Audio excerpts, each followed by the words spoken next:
ठीक है, चलो भाई जो बच्चे आ गए हैं उनके साथ शुरू करते। अभी आपने देखा होगा उत्तर प्रदेश में मदरसा, किसी ने देखा कि मदरसे पर लेकर के एक अनकॉन्स्टिट्यूशनल कर दिया। ऐसी समस्त घटनाएं आपने सुनी होगी।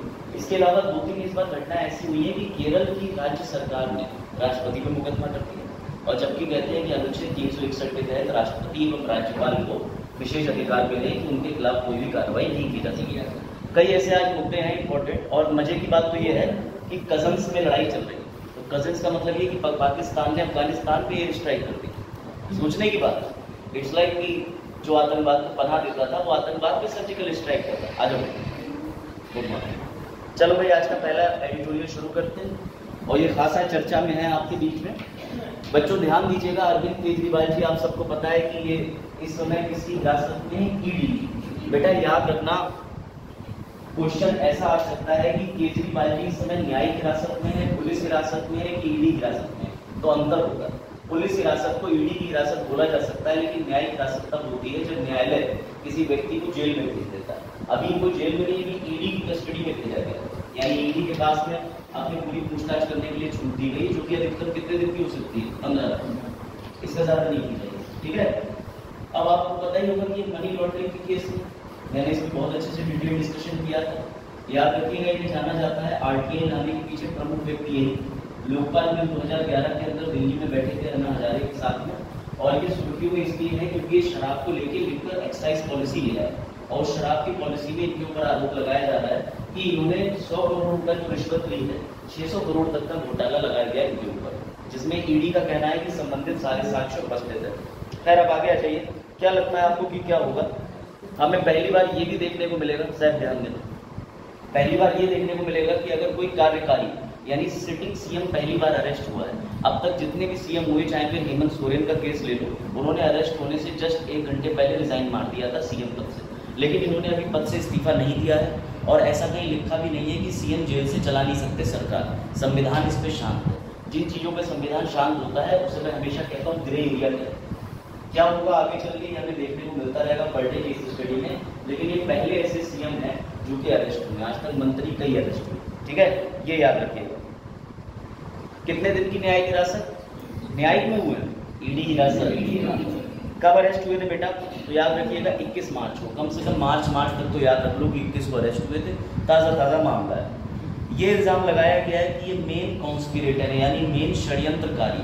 और आपको बता दूं कि भारतीय दंड संहिता में जो षड्यंत्रकारी होता है, सारा इल्ज़ाम उसी के ऊपर आता है, फिर उसकी सजाएं ऐसी बन जाती है कि जेल से बाहर नहीं आ पाता। खैर, इनके खिलाफ में 2 चीज़ें फेवर में भी है। फेवर में ये है कि आम आदमी पार्टी ये कह रही है कि केजरीवाल जी पे अब से थोड़ी चल रही है इंक्वायरी चलते चलते कितना समय हो गया, 2 साल से ज़्यादा का मामला हो गया, तो फिर ये सारे साक्ष्य प्रस्तुत क्यों नहीं कर रहे न्यायालय के सामने? अभी भी कोई साक्ष्य नहीं। अभी भी जो प्रवर्तन न्याय मतलब आपका निदेशक है, एनफोर्समेंट डायरेक्टरेट, वो सिर्फ मुंह से वर्बली कह रहा है कि हमारे पास ऐसे साक्ष्य हैं जिससे केजरीवाल बच नहीं पाएंगे। तो ये दलील पेश करी जा रही है, तो फिर 2 ना, कहाँ है भैया जांच के सबूत? दूसरी इनके अगेंस्ट में क्या चीज आई कि अगर ये साबित कर दिया ईडी ने कि मुख्य षड्यंत्रकारी यही व्यक्ति है, तो फिर ये समझ लेना कि निश्चित है कि फिर जेल से बाहर आना इम्पॉसिबल समझिएगा। ठीक है, अच्छा दूसरी बात, आपको एक बड़ा ताज्जुब की बात पता चली होगी कि सुप्रीम कोर्ट में केजरीवाल जी ने पहले याचिका लगाई, जैसे ही ईडी ने इनके खिलाफ अरेस्ट वारंट इशू करा, जैसे ही सुप्रीम कोर्ट ने इनकी याचिका सुनवाई से पहले इन्होंने क्या करा, अपनी याचिका वापस ले ली। ये बात पता है किसी को? आप लोग ध्यान से सुनिएगा कि केजरीवाल जी के केस में उनको जो सजा सुनाई गई है वो किस न्यायालय में सुनाई? हाई कोर्ट ने कि सुप्रीम कोर्ट ने? हाई कोर्ट ने। ये ध्यान रखना। आपको पता है कि इंडिया के अंदर 3 स्तर अधीनस्थ न्यायालय होते हैं प्रद्युम्न। सबसे नीचे वाला कौन सा होता है? District court. उससे बीच में उच्च, सबसे ऊपर भैया सुप्रीम कोर्ट। तो जब आपको पता है कि कोई भी निचली अदालत फैसला सुना देती है, आप अपील कर सकते हो। इनके केस में बड़ा रोचक तथ्य देखने को मिला। ये देखने को मिला कि इन्हें हाई कोर्ट ने सजा सुना, हाई कोर्ट ने सजा सुनाने के बाद में सुप्रीम कोर्ट में अपील करने जा रहे थे, लेकिन इनके वकीलों ने एडवाइस दी थी वापस आ जाओ। तो भैया ऐसे ही वापस आने की एडवाइस नहीं थी। इनके साथ एक और दोषी महिला है जिनका नाम आ रहा है, जिनका के कविता नाम। ये दक्षिण के अंदर एक पॉलिटिकल पार्टी से सक्रिय है, ठीक है। इन्होंने सुप्रीम कोर्ट में अपनी गिरफ्तारी के विरुद्ध याचिका डाली थी, लेकिन सुप्रीम कोर्ट ने खारिज कर दी। तो केजरीवाल जी घबरा गए कि एक ही मामले में अगर मेरे समान व्यक्ति को सुप्रीम कोर्ट ने खारिज कर दिया तो मेरी भी खारिज हो सकती है, इसलिए सबसे निचली अदालत में चलेगा, क्योंकि मामला ईडी के द्वारा सबसे पहले सबसे निचली अदालत में चलेगा। ये बात ध्यान रखना बड़ा इंपॉर्टेंट बात है, ठीक है। आप पूछिए।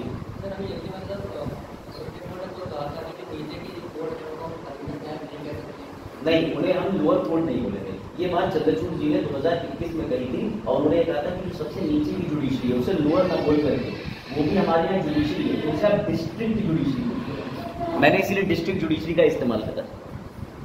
एक और चीज आई थी जिसमें कह दिया गया था कि महिलाओं से के लिए आप विशेष प्रकार के शब्द नहीं इस्तेमाल करते, ऐसी भी सुप्रीम कोर्ट ने हैंडबुक जारी करी, ठीक है।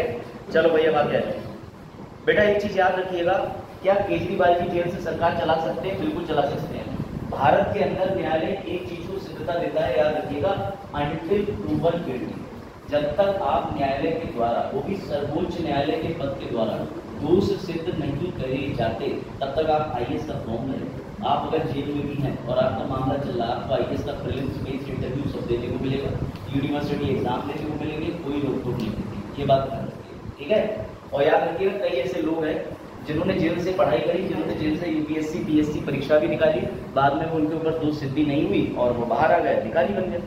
चलो, तो क्या इससे पहले ऐसा कोई मामला हुआ है? हम लोग बार बार ये चीज कह रहे हैं कि केजरीवाल जी का मामला आया है सामने, लेकिन बेटा आपको बता दूं, इससे पहले ही ऐसा मामला हो चुका है। पूर्व में एक मंत्री थे जिनका नाम था सेंथिल बालाजी, ये तमिलनाडु के थे, ध्यान दीजिएगा, ये अपने पद पे बने हुए थे। इनके ऊपर भी ईडी का मनी लॉन्ड्रिंग का केस था। अभी भी केजरीवाल जी के ऊपर किस जांच एजेंसी ने केस किया है? ईडी ने। तो भैया सेंथिल बालाजी के ऊपर भी ईडी ने मनी लॉन्ड्रिंग का मामला दर्ज करा था।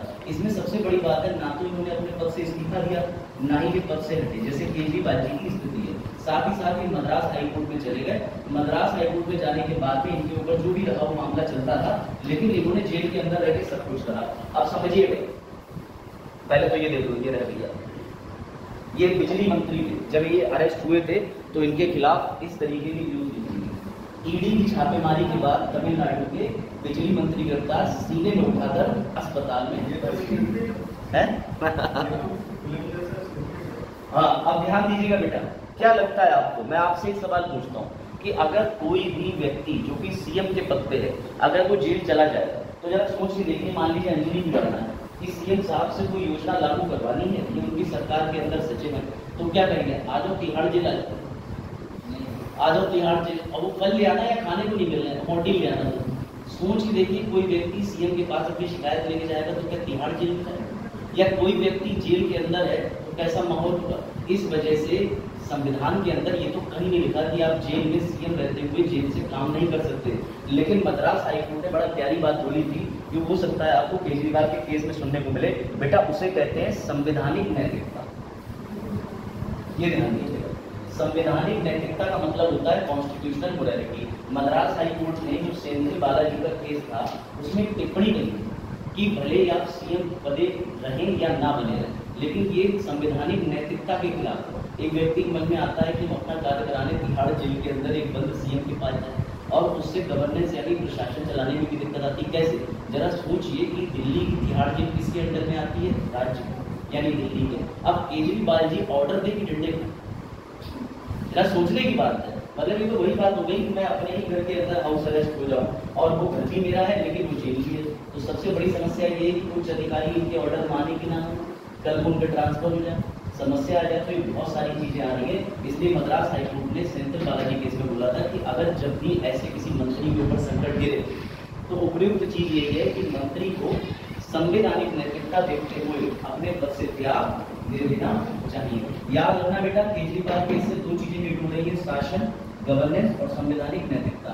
लेकिन याद रखिएगा, उन्हें दुनिया का कोई संविधान नहीं हो सकता सीएम बने बने जेल से शासन करने, ये लोग करता है। और वो मद्रास हाईकोर्ट के जज की राय हो सकती है, लेकिन संवैधानिक चीज संवैधानिक। केजरीवाल जी अंदर ना हो, दो लोगों के नाम भी आ गया है, एक तो उनकी बीवी यानी उनकी वाइफ का नाम आ गया है, ये हो सकता है सीएम वो बन जाए। एक उन्हीं क्या मंत्री और है आतिशी, उनका भी नाम आ गया है। चल, ये थे वो व्यक्ति। बिल्कुल बिल्कुल, ये बात मैंने कह दी, जो आप बात कह रहे हो ना, आप लेट हो गए। ये रहा अनटिल प्रूवन गिल्टी। चलो अब आए। अब बेटा जरा इस सवाल का जवाब दो, देखें आपकी संवैधानिक समझ कितनी है। तो सवाल जी बताइए, उत्तर अपेक्षित है, बड़ा मजा आया।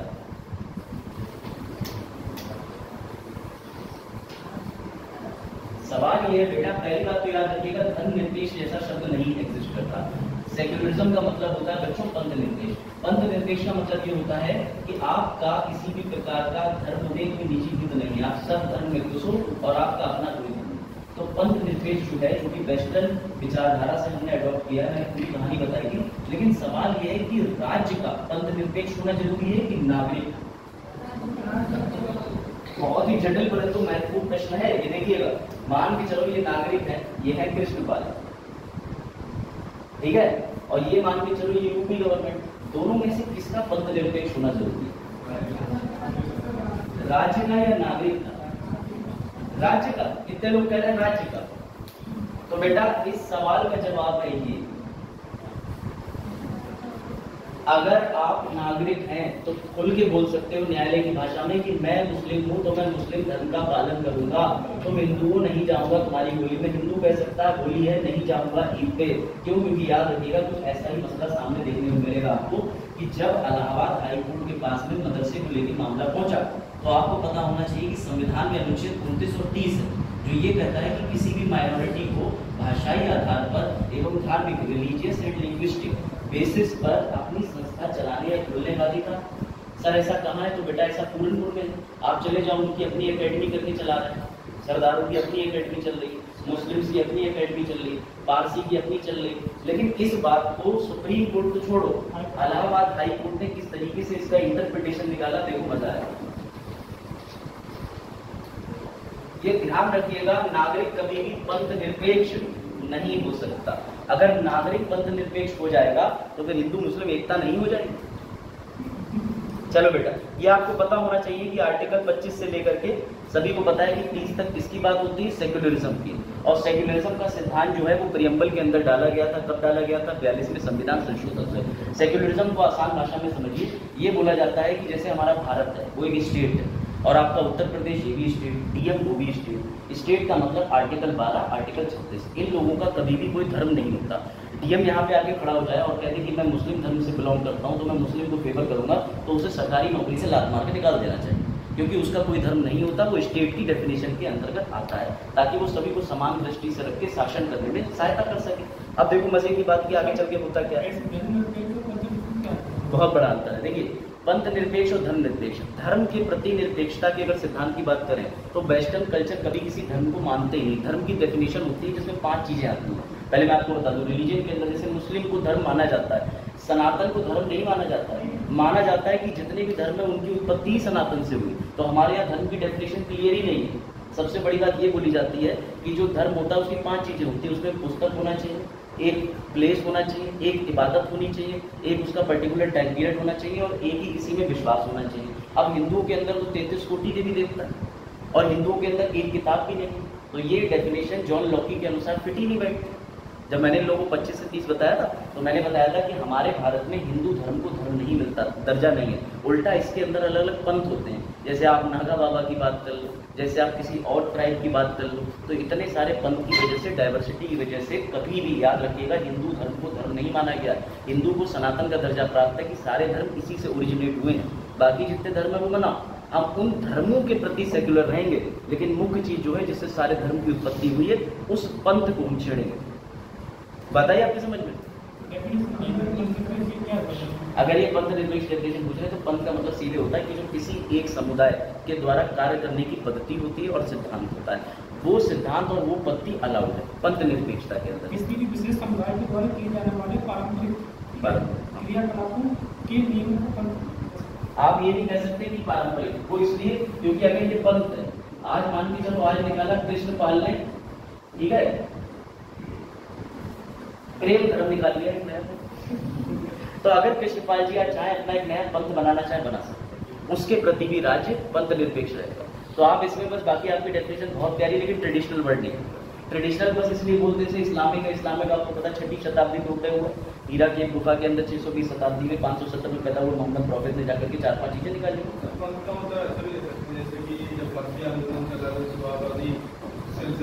आज हम याद रखिएगा, किसी एक धर्म की परिभाषा के अंदर किसी धर्म को नहीं तोला जा सकता। ऐसे तो हिंदू धर्म की परिभाषा पूरी नहीं कर सकता, लेकिन हमारे अंदर अलग अलग पंथ है, वो पंथ अलग अलग भाषाएं चुनते हैं। ठीक है, इसके लिए फिलहाल आप मेरा ये लेख पढ़िएगा, मैं आपको जरूर दूंगा। उससे पहले मदरसा कांड पे आ जाते हैं। चलो, होता बेटा ये है कि मदरसा के अंदर याद रखिएगा सबसे महत्वपूर्ण चीज कि मदरसा बंद करने के पीछे क्या कारण है। तो 2004 के अंदर उत्तर प्रदेश मदरसा अधिनियम लाया गया मुलायम सिंह सरकार के द्वारा। मेरी बात ध्यान से समझिएगा, जो मदरसा एक्ट था वो किसके द्वारा लाया गया? यूपी गवर्नमेंट के द्वारा। कब?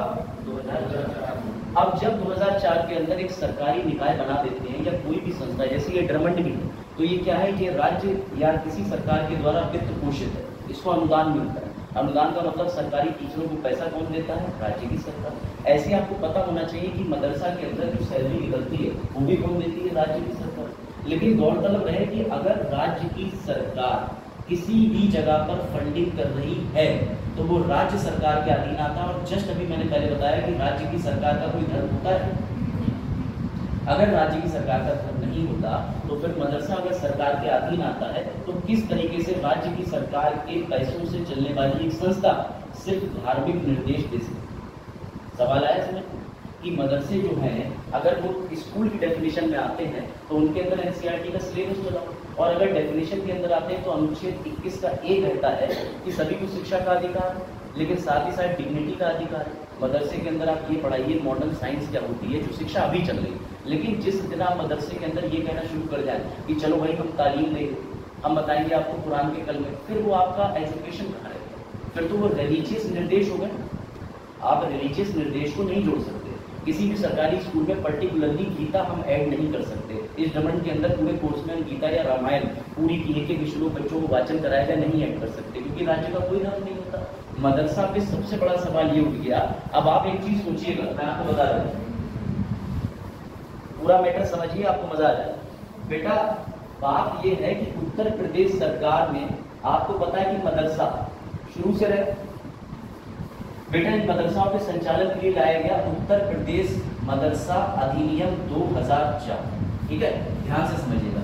लेकिन सबसे पहले आपके दिमाग में ये आना चाहिए कि सर आर्टिकल 29 और 30 तो है। भाई आर्टिकल 29 और 30 क्या कहता है कि किसी भी माइनॉरिटी को अपनी संस्था खोलने का अधिकार है, जो कि दो भाषाओं में हो सकती है, एक रिलीजियस भाषा पे, एक लिंग्विस्टिक यानी भाषा के आधार पर। माइनॉरिटी की परिभाषा भी यही होती है, समझिएगा ध्यान से। संविधान ने अधिकार दिया हुआ है इसको कि कोई भी माइनॉरिटी जो बैठी हुई है वो अपने लिए अपने भाषाई आधार पे या परंपरा को बचाने के लिए कर सकती है। लेकिन सुनो, ये यूपी एक्ट बनते ही ये मदरसा का नियंत्रण किसके पास चला गया? सरकार के पास। और बेटा सरकार का क्या होता है?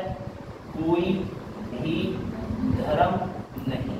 और ये छूट देता है बेटा, ये छूट देता है नागरिक को, ना कि राज्य को। सबसे बड़ा पॉइंट समझिए, ये बहुत बड़ा पॉइंट है। नागरिक जैसे जावेद अपना खुद का एक प्राइवेट संस्था खोलना चाहे और उसे नाम देते मदरसा, भाई रिलीजियस टीचिंग देने कोई नहीं रुकेगा। लेकिन जिस मोमेंट ये सरकार के पास में रजिस्ट्रेशन कराया, सरकार ने कह दिया ये मदरसा अधिनियम में कवर हो गया, अब सरकार की होल्डिंग होगी, पैसा सरकार दे रही है, और सरकारी संपत्ति में जो भी चीज आती है वो पंथ निरपेक्षता का काम करेगी, किसी एक पंथ के समुदाय के धर्म को बढ़ावा नहीं दे सकती। तो आप समझिएगा हाई कोर्ट ने क्या कहा, हाई कोर्ट की दलील सुनिएगा। हाई कोर्ट ने ये कहा कि सरकार के अंडर है मदरसा है। कैसे? ध्यान दीजिएगा, क्योंकि मदरसाओं के अंदर जो शिक्षक है, वैसे आपको ये बता दूं कि मदरसा के एक शिक्षक की तनख्वाह सिर्फ 4000 है। और जिसने ये पूरा मदरसा के अंदर केस करा है, जिस व्यक्ति से केस की शुरुआत हुई थी उनका नाम जावेद था, जो शिक्षक थे। बाद में ये चौधरी और राठौर जी के पास कैसे चला गया? हाँ ध्यान दीजिएगा बड़ा अच्छे से। बेटा जावेद नाम के एक शिक्षक थे, उनकी तनख्वाह थी 4000 रुपए। उन्होंने मदरसा बोर्ड में अपनी सैलरी के चक्कर में मदरसे उखाड़ के भी टीचर ने ऐसे आ जाता। अब समझिएगा, यही बात है, समझिएगा मेन उद्देश्य की सैलरी ना मिलने से कितना भयावह हो सकता है। 4000 रुपए की तनख्वाह मासिक, इस व्यक्ति को 4000 रुपए की तनख्वाह नहीं मिली थी 5-6 महीने तक। ठीक है,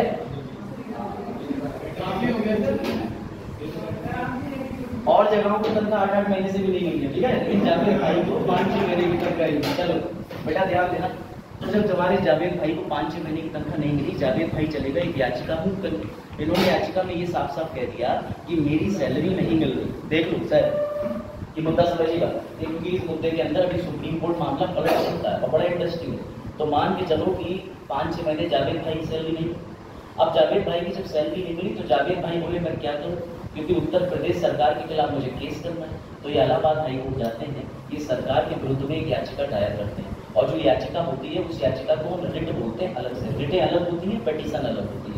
तो जब ये रिट दायर करते हैं परम आदेश मंडानुस कि भाई आदेश करो सरकार को मेरी 4000 रुपये महीने की जो तनख्वाह रुकी हुई है वो मुझे दी जाए, और साथ ही साथ ये मांग करते हैं कि मदरसा बोर्ड के द्वारा इसको नियंत्रित किया जाए कि मासिक तनख्वाह, ना कि तनख्वाह 6 महीने या साल में आए। बेटा जावेद भाई तो अपना केस लड़ ही रहे होते हैं, इतने में पता नहीं क्या हो जाता है कि भैया एक अनूप नाम का व्यक्ति और आ जाता है, राठौर साहब, और राठौर कहते हैं सैलरी तो तेरी तब मिलेगी जब मदरसा लीगल होंगे, मैं तो मदरसा ही हटाने के चक्कर में हूँ, तो सैलरी मांग रहा है। तो बेटा ये जो चौधरी जी है राठौर जी, ये अपना एक अलग से केस फाइल कर देते हैं, और इस केस में इनका मानना है कि मदरसा अनुच्छेद 21 के ए और 21 से छेड़छाड़ कर रहा है। अब तुम कहोगे ये छेड़छाड़ कैसे हुआ, तो बेटा अनुच्छेद 21 क्या कहता है पहले समझिएगा। इसमें निजता का अधिकार तो आता है, लेकिन आप एक चीज और भूल जाते हैं, इसमें डिग्निटी भी आता है, right to live a life with dignity, यानी प्रतिष्ठा के साथ। अच्छा जावेद, आज के समय में प्रतिष्ठा के साथ जीने का मतलब है यू आर वेल क्वालिफाइड, आपकी कहीं सरकारी नौकरी लगी है। तो ये आर्टिकल 21 कुछ होता है, आर्टिकल 21 ये कहता है कि तुम्हारी नॉलेज से तुम्हारी प्रतिष्ठा बनेगी। एग्जाम्पल, एक प्रोफेसर अभी आके बैठ जाए, तुम सब ऐसे बैठ जाओगे, एक टीचर आ जाए बेचारा घर में कितना विज्ञान लेके शर्ट में आ रहे हैं, ठीक है। तो आर्टिकल 21 का अब समझिएगा। दूसरी बात ये, सरकार ने अनुच्छेद 21A में बोल दिया शिक्षा का अधिकार। और बेटा ये जो शिक्षा का अधिकार है आपको पता होना चाहिए, इसमें मद्रास हाई कोर्ट का भी मैंने एक केस पढ़ाया था, चंपाकम खैर अब समझिएगा। अनुच्छेद 21 से साफ साफ कहता है कि 14 वर्ष तक के सामान्य बच्चों को निःशुल्क शिक्षा दी जाएगी, 18 वर्ष तक के दिव्यांग बच्चों को निःशुल्क शिक्षा दी जाएगी। दोनों वर्ग इसमें कवर होते हैं, डिसेबल 18 तक, वैसे बच्चा 14 तक। इसके संबंध में सरकार ने RTE अधिनियम भी बनाया है जो 2009 को लागू हुआ था। अब समस्या ये आ गई, मदरसा पे ये दोनों प्रश्न चिन्ह लग गए। पहली बात तो मदरसा समानता को लेकर नहीं चल रहा, अगर वो आर्टिकल 14 को लेकर चलता तो फिर सिर्फ एक धर्म विशेष को नहीं बढ़ाता। दूसरी बात, आर्टिकल 21 में डिग्निटी के साथ बच्चा तभी रह पाएगा, ऐसा सरकार का मानना है कि जब वो मॉडर्न साइंस पढ़ेगा, मैथ पढ़ेगा, जो इस समय सिलेबस चल रहा है वो पढ़ेगा। अगर हमने उसे शिक्षा नहीं दी तो हम किसी संस्थान को अपने दर्जा क्यों दें। और इसी का हवाला देते हुए इन्होंने आर्टिकल 21 के तहत आधुनिक शिक्षा को बढ़ावा देते हुए पारंपरिक शिक्षा पर सरकारी हस्तक्षेप के द्वारा रोक लगा के एक नया नियम का उल्लंघन माना गया, इसे कहते हैं UGC एक्ट। बेटा UGC एक्ट का मतलब ये होता है कि जितनी भी यूनिवर्सिटी भारत के अंदर है उन सभी यूनिवर्सिटियों को, उन सभी विश्वविद्यालयों को नियंत्रित कौन करता है, UGC। इसी UGC 1956 के अंदर एक सेक्शन है 22, वो ये कहता है कि सरकार चाहे तो किसी भी विश्वविद्यालय, विद्यालय, स्कूल को अपनी मर्जी से दर्जा प्रदान कर सकते। अब सरकार ने सबसे पहले तो दर्जा छीना, दर्जा इसलिए छीना कि भैया ये सरकारी है, हम इसको खत्म कर रहे हैं, सारे अवैध मानो। फिर इसके अंदर हवाला दे दिया अनुच्छेद 21 का, अनुच्छेद 21A का, अनुच्छेद 14 का। तो अभी वर्तमान में ये स्थिति है कि करीब 600 मदरसे उत्तर प्रदेश में बंद होंगे, जिससे 25 लाख बच्चे की शिक्षा पर प्रभाव पड़ेगा। अब तुम सोच रहे होगे 25 लाख का क्या हुआ, जिनका सिलेबस तो पूरा हो गया। तो चिंता मत करो, सरकार ने 25 लाख बच्चों को पहले ही स्कूल की बिल्डिंग नहीं बनाई, लेकिन सभी को शिफ्ट करने का फैसला किया कि सरकारी स्कूलों में या कोई ऐसे स्कूलों में जहाँ उसके बराबर एजुकेशन चलनी चाहिए, उन सभी स्कूलों में बच्चों को शिफ्ट करने का मामला आया है। याद रहे, मुझे नहीं लगता इसमें सुप्रीम कोर्ट की राय देगा। क्यों? क्योंकि आपको पता होना चाहिए सुप्रीम कोर्ट के सामने एक मामला और आया था असम। बेटा असम के अंदर भी 1000 मदरसे के बंद कर दिए गए हेमंत सोरेन के खिलाफ कि ये धर्मनिरपेक्षता या पंथ निरपेक्षता को बढ़ावा नहीं देते। तो उन्होंने भी 1000 मदरसे वहां से स्क्रैप कर दिए, तब भी सुप्रीम कोर्ट ने कुछ नहीं कहा। तो समझ रहे हैं आप, क्योंकि सरकार का यहाँ पर हवाला दे दिया जाता है कि सरकारी संस्था के अंदर पंथ निरपेक्षता होनी चाहिए, कोई धर्म नहीं होना चाहिए। याद रखिएगा, रिलीजियस निर्देश की बात है। अब किसी को कोई डाउट हो, अपना प्रश्न हो इस पर तो पूछो कि सर ये आर्टिकल ऐसा कहता है, ये ऐसा कहता है।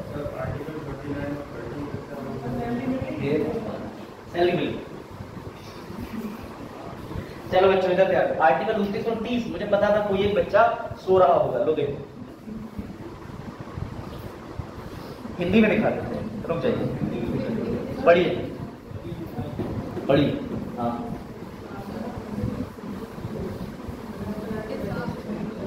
हाँ, हमेशा ये बात उसको याद दिलानी पड़ती है कि राज्य के विरुद्ध कुछ देना भी राज्य के साथ। हाँ भाई बच्चों रुक जाओ, साफ करते हैं। प्रदीप जी पानी दीजिए थोड़ा, बोर्ड चमकाने के लिए। है लाओ किसी बच्चे को पानी बॉटल में, इसमें डाल दो। लो हाँ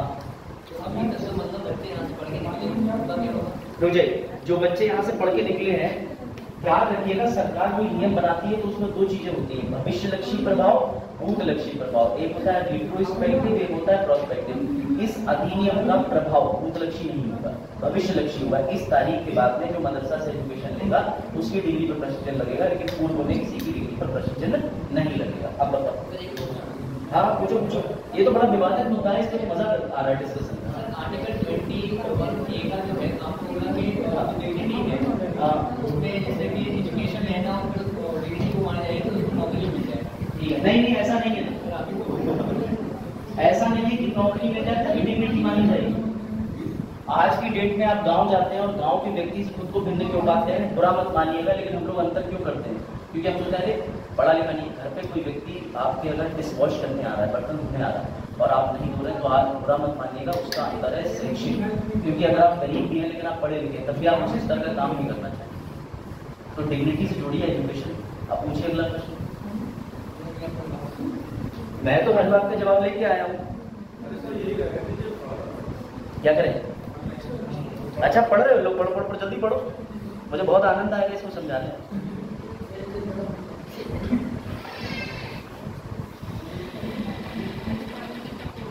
बस बेटा जल्दी बताओ, फिर आगे और भी जटिल मुद्दे हैं। लेकिन तुम्हें कम से कम उत्तर प्रदेश में मदरसा के पीछे सरकार की मंशा, सरकार ने किया गया तो समझना है, वरना तुमने चाहे कि टपरी वाले मोनू भैया में कोई नहीं रह जाए। वो कहेंगे सरकार जो है वो एक धर्म विशेष पे अपना दबदबा बना रही है, हाँ बना रही है, मदरसे बंद कर दी, लेकिन उसने किसका इस्तेमाल करा ये पता होना चाहिए। हाँ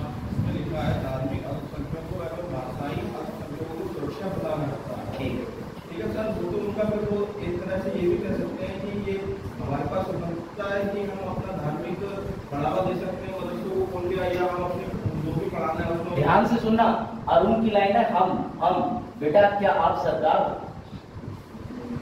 लेकिन उसमें तो यही लिखा है ना, उसमें याद रखिए मौलिक अधिकार किसके लिए होते हैं, नागरिक के लिए। आप जब आए हैं उससे पहले मैंने एक स्लाइड लगा के बच्चों से इसीलिए पूछा कि पंथ निरपेक्षता कौन फॉलो करता है, राज्य की बेसिस। अगर आप व्यक्ति की बात करें तो आपका वेलकम है, आज आप अपनी प्रॉपर्टी पे लिखें, ठीक है, अरुण ए तफबीब, ठीक है, तो भैया वहां पर अध्ययन कराया जाए कुरान की सभी आयतों का, बाशर्ते आप करा सकते हैं। लेकिन जिस दिन आपने कहा रजिस्ट्रेशन हो गया, यूजीसी एक्ट के तहत आप आ गए और आपने जैसी किसी सरकार की होल्डिंग करी वैसी ये संस्था आपके लिए लगी। और मैं आपको इसका एक और केस बताता हूँ, आप पूछिए। भारत के किसी भी भाग में रहने वाले नागरिकों का किसी भी अनुभाग को अपनी मौलिक भाषा, लिपि या संस्कृति को सुरक्षित रखने का अधिकार है नागरिक को। अगर नागरिक को है तो तुम मदरसा में गवर्नमेंट का अनुदान लेना बंद कर दो ना, सारे मदरसा को निजी मान लो। लेकिन सर उसके पहले ये भी क्या रखा है कि राज्य इसमें सहायता प्रदान करेगा।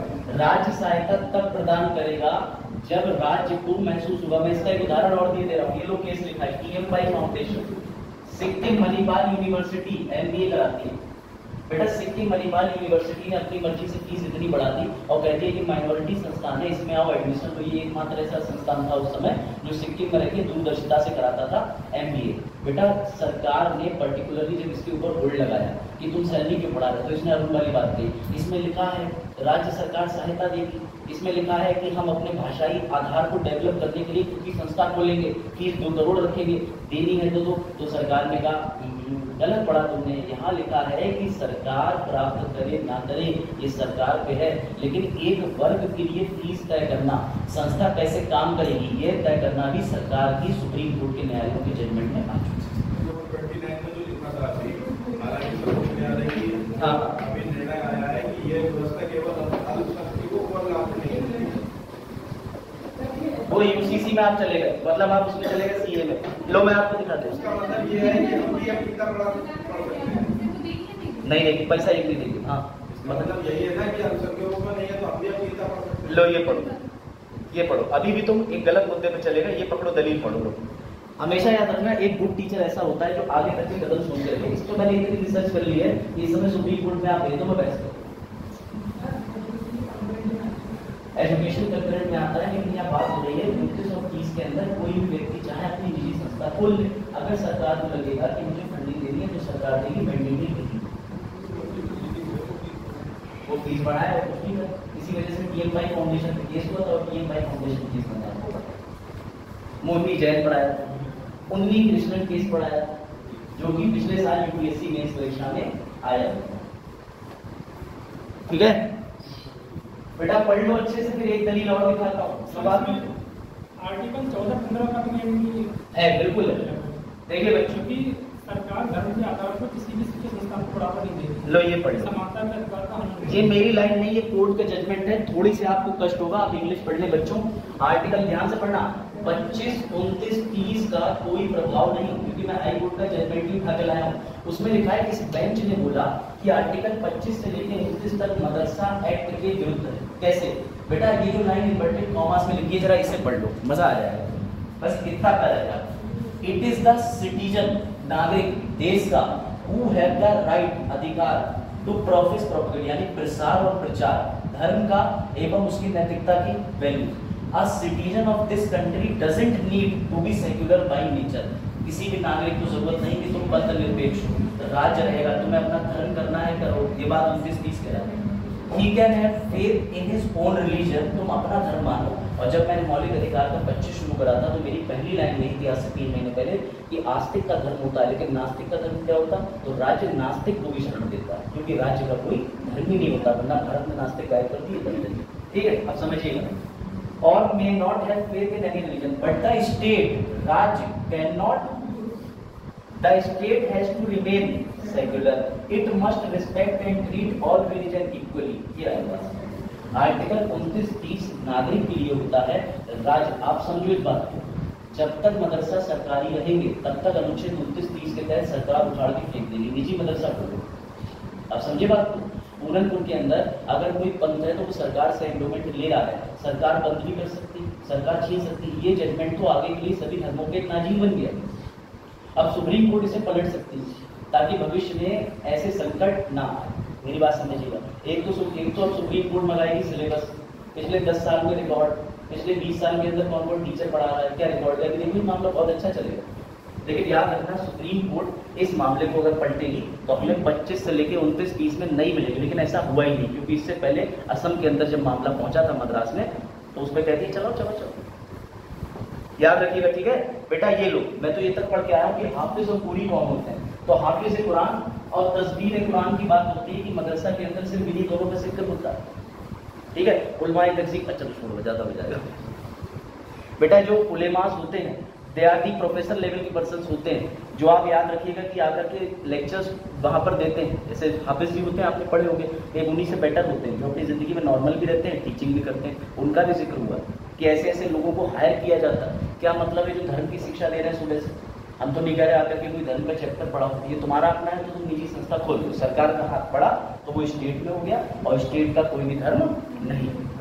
तो मुझे लगता है इससे ज़्यादा डीप तो जरूरत नहीं है मदरसा एक्ट को समझने की। ठीक है, बढ़े आगे। चलो भाई, अब सेकंड कंट्रोवर्सी की बात कर लेते हैं। यह है पाकिस्तान और अफगानिस्तान के बीच में बड़ा छोटी कंट्रोवर्सी। बेटा, पाकिस्तान को पता नहीं क्या हो गया है, जो पाकिस्तान ने अफगानिस्तान पे ही एयर स्ट्राइक कर दी। अब इनका कहना यह है, ध्यान से सुनिएगा और ये देखिएगा, अगर आपको लगता है कि इस्लामिक एकता चल रही है तो फिर आप गलत हैं। ये देखिए, न्यूज़पेपर का नाम है अल जजीरा, ये कतर का न्यूज़पेपर है। इसने कितना बढ़िया मजाक करा है पाकिस्तान और उसके साथ, देखिए लिखा गया है। ये बात कोई और नहीं, कतर का ही अखबार बोल रहा है, जागो मुस्लिम, न्यूज़पेपर बॉयकॉट करो।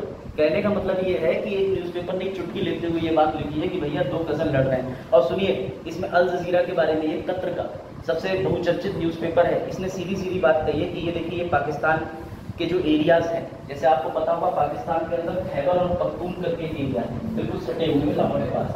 तो बेटा, इन जगहों पर क्या हो रहा था, पहले अफगानिस्तान ने हरकत करी, आए दिन आकर के छोटे मोटे टुटपुटिया बम फेंक रहा था।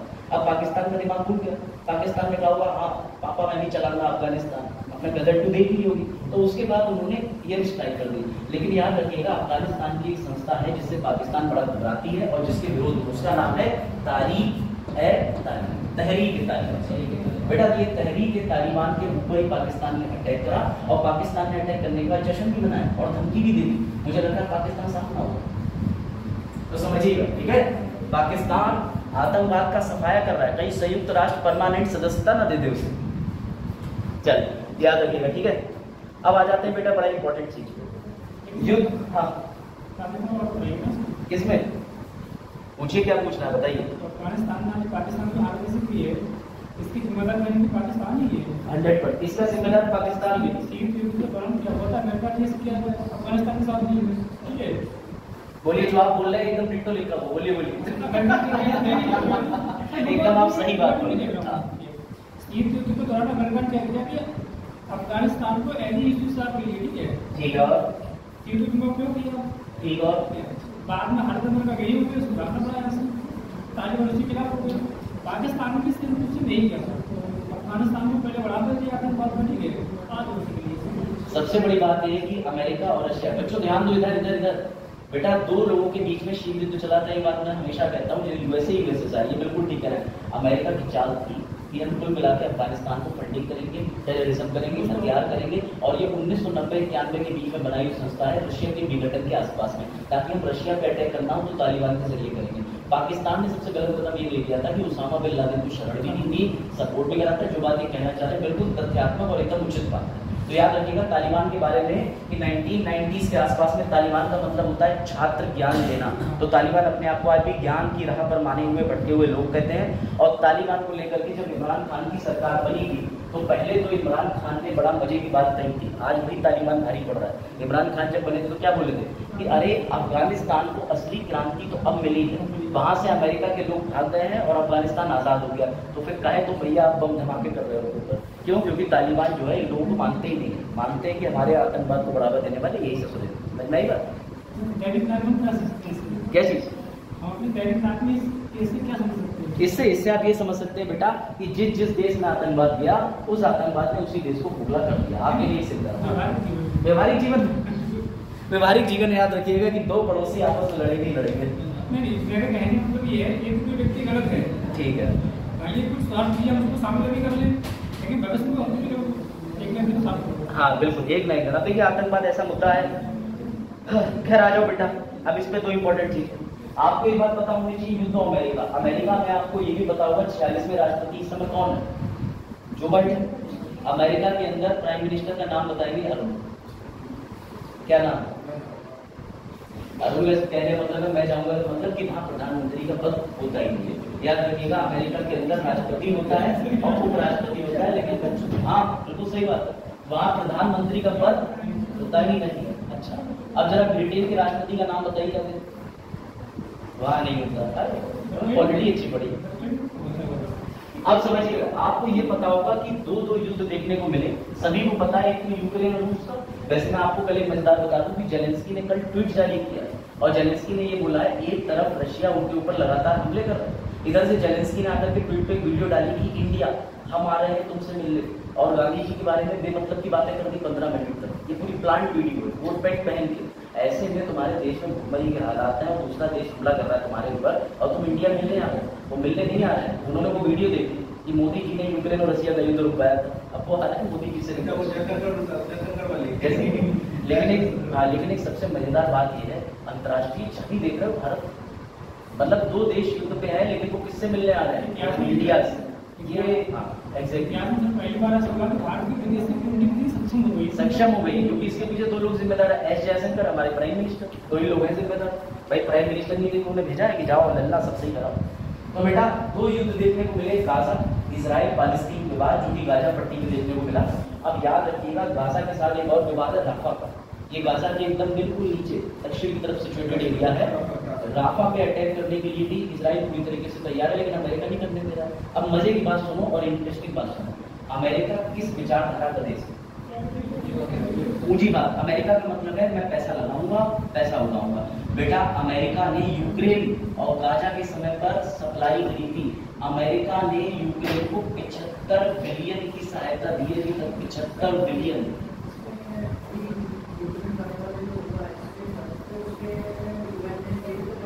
वो आ रहे हैं, अरे आ रहे हैं। जो आपने खबर पढ़ी उसमें चीन और रशिया और आपकी गुआना की बात हुई है और अल्जीरिया की बात हुई है। इन चारों देशों ने वीटो को नो कर दिया। हम हर तरीके से साथ हैं। गुड, अंतर्राष्ट्रीय खबरें पढ़ रहे हो, वेरी गुड। देखो बेटा याद रखिएगा कि अमेरिका जो होता है वो पहले बस साहब इधर देखो, तुम बोल के कंधे पे हाथ मत रखो, नेहरू पार्क चले जाना इसके लिए। बेटा देखो इधर, हाँ युद्ध और अमेरिका की बात सुन लीजिए, तो इसके बाद फिर फैक्चुअल क्वेश्चंस आ जाएंगे, फिर आप सॉल्व नहीं कर पाओगे। युद्ध और अमेरिका का मतलब ये कि अब अमेरिका जो है वो हर जगह पर आपने देखे कि कोई भी युद्ध होगा उसमें उसकी फंडिंग जरूर चलती है। उसने 75 बिलियन डॉलर की तो फंडिंग कहाँ कर दी, यूक्रेन के अंदर। अब समझिएगा कि अमेरिका इन दिनों सुर्खियों में क्यों है बेटा, क्योंकि अमेरिका के अंदर होने हैं चुनाव। जो बाइडेन साहब है 46वें राष्ट्रपति, इनका कार्यकाल 4 साल का होता है। किसी भी राष्ट्रपति का अमेरिका के अंदर 4 साल का कार्यकाल होता है, और वो कितनी बार से अधिकतम ज्यादा नहीं बन सकते, 2 बार, वरना ओबामा 1 बार और बन जाए। तो याद रखिएगा अब दोबारा से इन दोनों लोगों में कॉम्पिटिशन चल रहा है। ये है जो बाइडेन 46वें राष्ट्रपति, ये ट्रम्प है। अगर इस बार ट्रम्प आ गए तो ट्रम्प ने कितने बेवकूफी भरे स्टेटमेंट देना शुरू कर दिए हैं, बिल्कुल मूर्खों वाली बात। कह रहा है अमेरिका इजराइल को नहीं रोकेगा गाजा पट्टी के नीचे राफा पे हमला करने से, और मैं यूक्रेन को पूरी सहायता करूंगा, तुम्हें जो करना है करो। मतलब ये चुनाव की इजराइल का और मिस्र का समझौता भी तो 2007 का, वो समझौते छोड़ दो, ऐसे तो अब्राहम अकॉर्ड भी था, अब्राहम अकॉर्ड की तो धिज्जियां उड़ा दी, वो छोड़ दो। अमेरिका अब भी मानती है कि पूरे मोहल्ले में एक ही लड़का है तब अमेरिका। ऐसे तो जितनी संधियां उसने 20 बार था, यूएन की जितने रेजोल्यूशन सबकी धिज्जियां उड़ा दी। अब आ जाओ इस मुद्दे पे, अमेरिका को ये पॉइंट क्यों टच कर रहा है, अमेरिका राजनीति के स्तर में इतना गिराया है कि भैया ट्रम्प जो है ये खुलेआम धमकियां दे रहे हैं कि जिसे उड़ाना है उड़ा दो, बस एक बार मुझे राष्ट्रपति बना दो, मैं राष्ट्रपति बनने के बाद पूरे तरीके से समर्थन दूंगा। तो मैं तुम्हें इनके चुनाव की स्थिति बता रहा हूँ कि अमेरिका के चुनाव के अंदर क्या नीचता पे उतर आए ये लोग। इन्हें अपने चुनाव के वोट बैंक के चक्कर में किसी भी देश की समृद्धि, सुखाली और शांति पर से कोई लेना ही देना नहीं। तो याद रखिएगा इस समय चुनावी स्टंट कर रहे हैं क्योंकि भाई होने वाला है। अब आ जाओ इस मुद्दे पे। अब ये सभी को पता है कि सीए का मुद्दा है बेटा, इस पे एक बड़ा प्यारी बात है, द हिंदू में एडिटोरियल निकला है जिसमें 2 बातें सामने हैं। पहला, जब अमित शाह जी से पूछा गया कि सिर्फ मुस्लिम छोड़ के बाकी सबको शरण क्यों दे रहे, पहला सवाल पूछा गया, और ये कहा गया कि इन 3 देशों से क्यों बुला रहे हैं। तो इसका उत्तर एक प्रोफेसर साहब हैं, उन प्रोफेसर साहब ने इस पूरे आर्टिकल में अमित शाह जी का उत्तर देने का प्रयास करा है। अब वो उत्तर क्या है देख लो। तो याद रखिएगा सबसे पहले उन प्रोफेसर साहब ने एक बड़ी भावनात्मक बात लिखी है कि मुस्लिम्स जो पाकिस्तान बनाना चाहते थे वो सब मुस्लिम नहीं थे, वो सिर्फ जमींदार मुस्लिम थे जिनके पास बड़ी बड़ी संपत्ति थी, और उनको एक डर था कि जितने भी हिंदू हैं वो इन संपत्तियों पे कब्जा न कर लें। बिल्कुल एकदम पॉइंट की प्रैक्टिकल बात बता रहा हूँ जो प्रोफेसर ने बोली, किसी बच्चे नहीं बोली है, प्रोफेसर जो एक्सपर्ट है अच्छी यूनिवर्सिटी से आते हैं।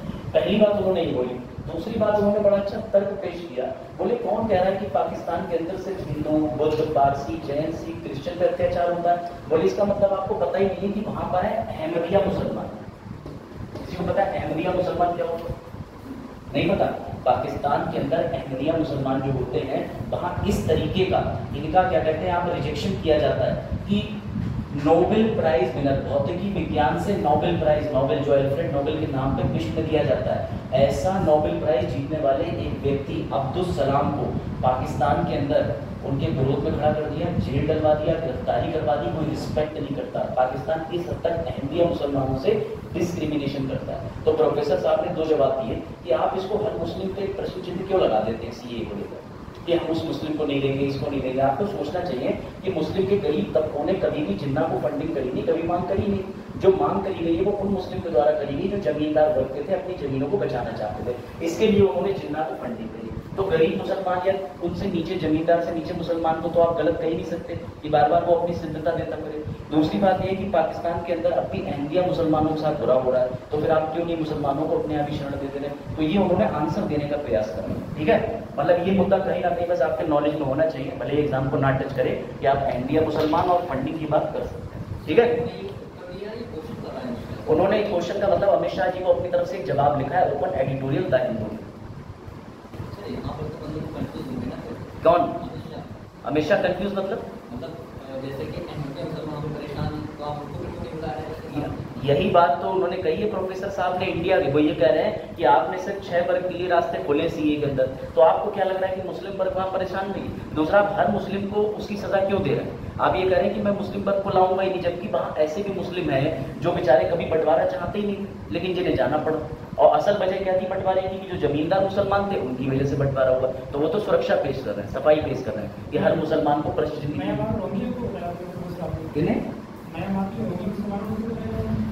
बताया, वो तो अपनी से तर्क रखा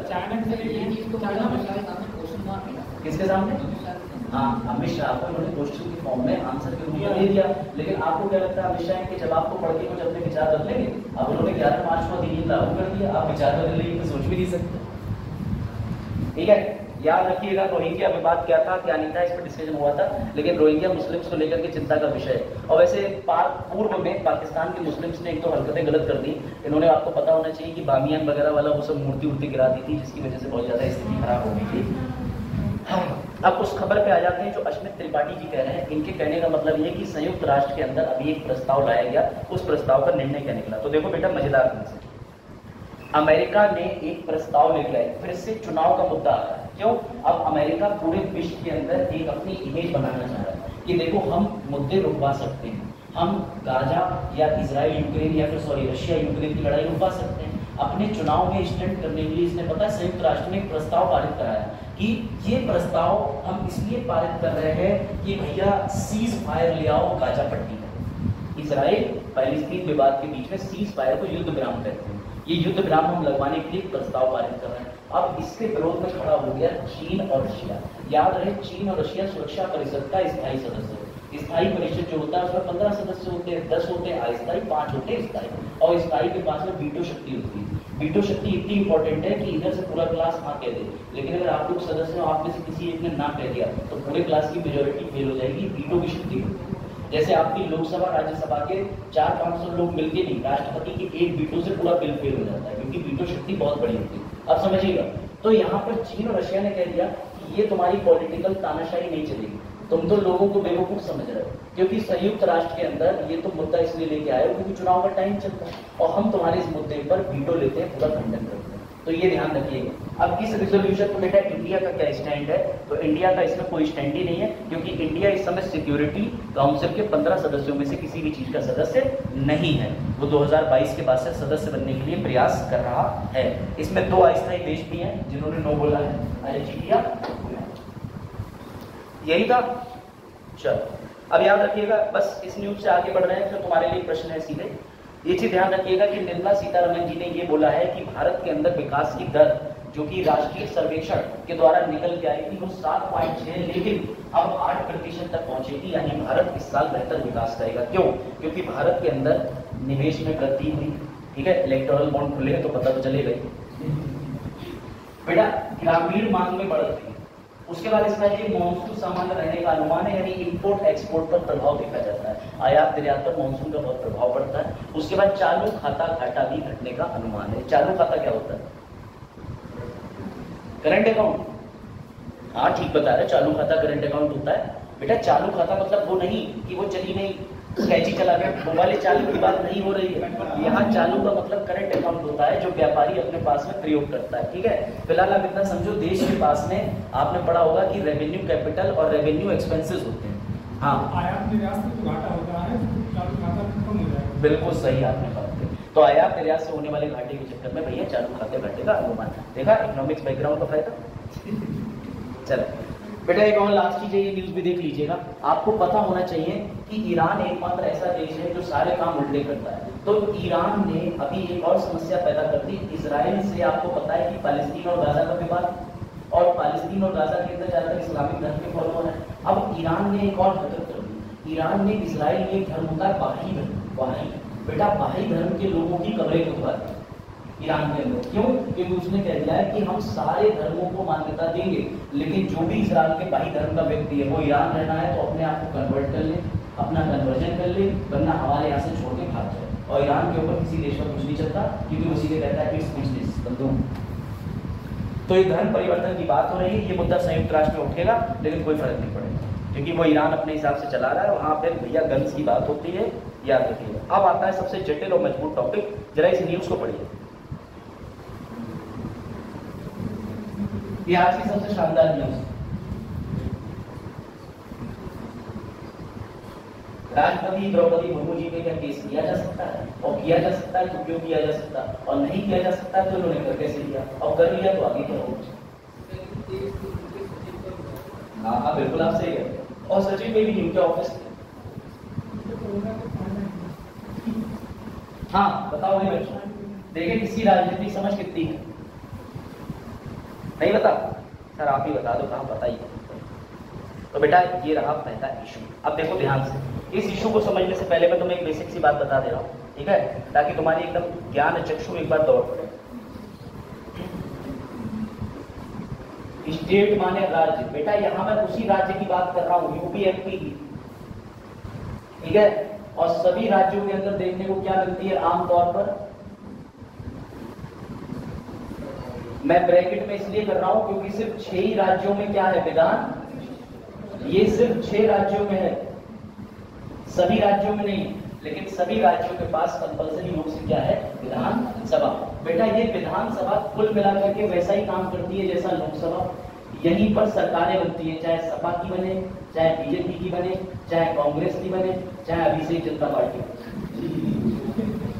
कोई भी बेटा सरकार किसी राज्य के अंदर अगर बनती है तो कहाँ बनती है, विधानसभा के अंदर। लेकिन याद रखिएगा देश को चलाने वाला पीएम हो सकता है, देश में एक पद राष्ट्रपति का होता है, लेकिन उनसे ज्यादा मजबूत कौन होता है? अब ऐसे समझ लो, केंद्र लोग कंपैरिजन करते हैं, कंपैरिजन, संसद के 3 अंग होते हैं, राष्ट्रपति क्या आता है, ठीक है, लोकसभा, यहां पर क्या बनती है केंद्र की सरकार, और इस सरकार को चलाने वाला आपको पता ही लोकसभा तो होती है, लेकिन कौन होता है, पीएम, इनका होता है केंद्रीय मंत्री परिषद। और बेटा राज्य के अंदर भी क्या होता है, सीएम प्लस एसओ, इसका मतलब मुख्यमंत्री के साथ भी राज्य के अंदर मंत्री परिषद होता है। अब मुझे तुम जरा इन दोनों में अंतर ये बताओ कि केंद्र का लोकसभा का पीएम और मंत्री परिषद 10 गुना ज्यादा मजबूत है, राष्ट्रपति की किसी बात को नहीं मानता, तो फिर राज्य के सीएम की भी तो पावर बहुत होगी। बेटा यहाँ पर होते हैं मोदी जी, तो ये पद है बहुत ही ज्यादा, ठीक है, मजबूत, यानी प्लस पावरफुल, समझना, ध्यान देना बहुत अच्छे। तो फिर अगर केंद्र के पास पीएम का पद इतना मजबूत है तो फिर राज्य में सीएम का भी तो होना चाहिए, नहीं, इन्होंने यहाँ पर इतनी मजबूती नहीं दी क्योंकि यहाँ पर एक व्यक्ति बैठा रखा है गवर्नर, इस गवर्नर की नियुक्ति कौन करता है, प्रेसिडेंट, और राष्ट्रपति किसकी सुनता है। फिर से रीजनिंग समझना, तुम्हें मजा आ जाए। राज्यपाल कहीं पे चुनाव लड़के नहीं जीत के जाते, उत्तर प्रदेश की आनंदीबेन पटेल कहीं चुनाव नहीं जीत के आई, उनकी नियुक्ति किसने करी, राष्ट्रपति। लेकिन इंदिरा गांधी जी राष्ट्रपति को बाध्य कर गई, पता होगा आपको 42वां संविधान संशोधन से, यानी कि कभी भी राष्ट्रपति कोई फैसला लेगा तो प्रधानमंत्री की बिना सलाह के नहीं ले सकता। अगर प्रधानमंत्री ने कह दिया बोलो आ, कहेंगे आ, फिर बोलो ई, कहेंगे ई, ऐसा ही, तो आ ई चलेगा। तो बेटा राष्ट्रपति को प्रधानमंत्री ने सलाह दी कि आनंदीबेन पटेल जी को हमारा पूरा मंत्री परिषद चाह रहा है यूपी में ले आओ। अब समझना गेम, आनंदीबेन पटेल यूपी में है, केंद्र में प्राइम मिनिस्टर जी हैं और राष्ट्रपति जी उनके इशारों पे काम कर रहे हैं। अब सुनो मजे की बात, ये समय चल रहा है 2024 का, पार्टी चल रही है फैजान समाजवादी पार्टी, और ये लेके आती है 2024 मदरसा संशोधन। हाँ प्रैक्टिकल समझो ना, अधिनियम 2024, क्यों? क्योंकि इलाहाबाद हाई कोर्ट में जितने भी मदरसे हैं, ध्यान देना बेटा, मैं बहुत बड़ी रीजनिंग समझा रहा हूँ, अगर ये समझ गया मजा आ जाएगा। क्योंकि फैजान को पता चल गया उत्तर प्रदेश में 600 मदरसे बंद हो रहे हैं, 25 लाख बच्चे बेरोजगार हो जाएंगे, और हाई कोर्ट ने फैसला विपरीत दे दिया, उत्तर प्रदेश का मदरसा अधिनियम 2004 खत्म कर दिया। तो ये 20 साल बाद एक संशोधन लेके आए कि मैं सारे मदरसे बचा लूंगा। आप समझना फैजान का ये फैसला सम्मानजनक है, ये साहब इनकी सरकार है, ये सीएम है, इन्होंने सारा फैसला बनाया, लेकिन एक नियम है, केंद्र में विधेयक को तभी मंजूरी मिलती है जब लोकसभा, राज्यसभा और राष्ट्रपति के हस्ताक्षर। तो फिर राज्य के अंदर मंजूरी कैसे मिलेगी? जब राज्य की विधानसभा, और अगर विधान परिषद है विधानसभा भी साइन करे, विधान परिषद भी साइन करे, और अंत में किसके साइन है? अगर ये मदरसा वाला मदरसा अधिनियम पहुंचा किसके पास पहुंचा? अंत में राज्यपाल, और राज्यपाल ने कहा नो, अब इनका मदरसा संशोधन अधिनियम 2024 1 साल से राज्यपाल के पास अटका हुआ, क्या उखाड़ लोगे बताओ। ये है कॉन्स्टिट्यूशनल का गेम। अब तो मजा आने वाला है इसमें कि होगा क्या, तभी समझो। पॉलिटी इज ऑल अबाउट समझ, पॉलिटी में कंसेप्ट ही होते हैं। समझ आया नए बच्चों, दिमाग के ऊपर आगे बढ़ जा रहा होगा।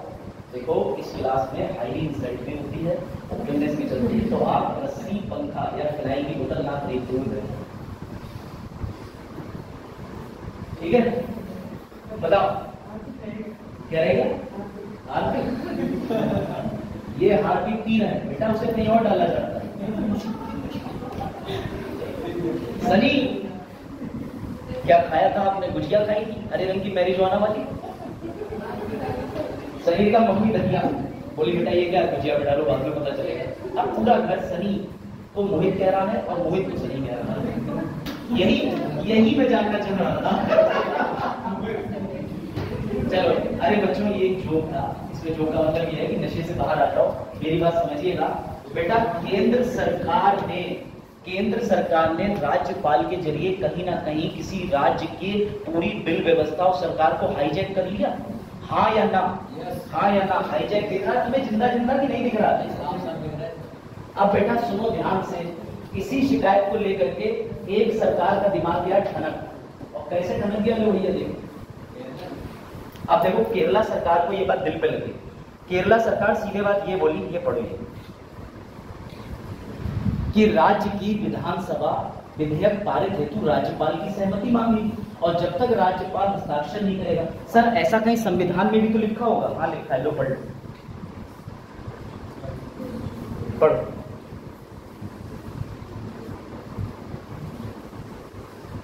विधायकों पर अनुमति, जब कोई विधेयक राज्य स्टेट की विधानसभा द्वारा पारित कर दिया गया है तो वह राज्यपाल के सम्मुख सामने प्रस्तुत किया जाएगा, और राज्यपाल ठीक है घोषित हो गया करेगा कि वह विधेयक पर अनुमति देता है या अनुमति रोक लेता है।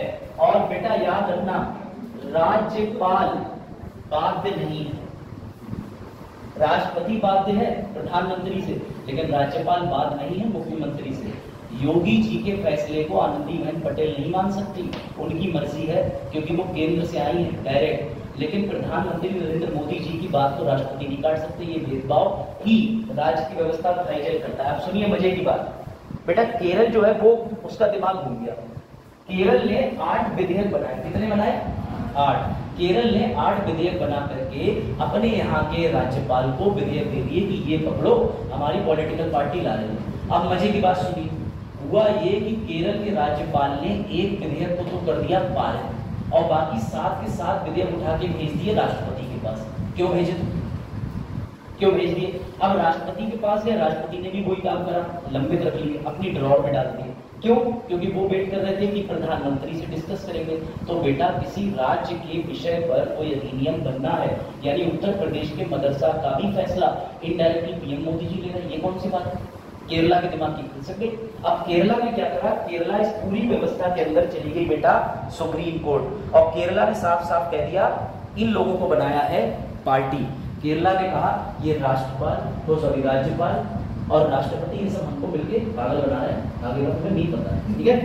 तो बेटा समझिएगा, राष्ट्रपति के सचिव पे मुकदमा हुआ, क्योंकि राष्ट्रपति और राज्यपाल पे मुकदमा अनुच्छेद 361 के तहत नहीं होता।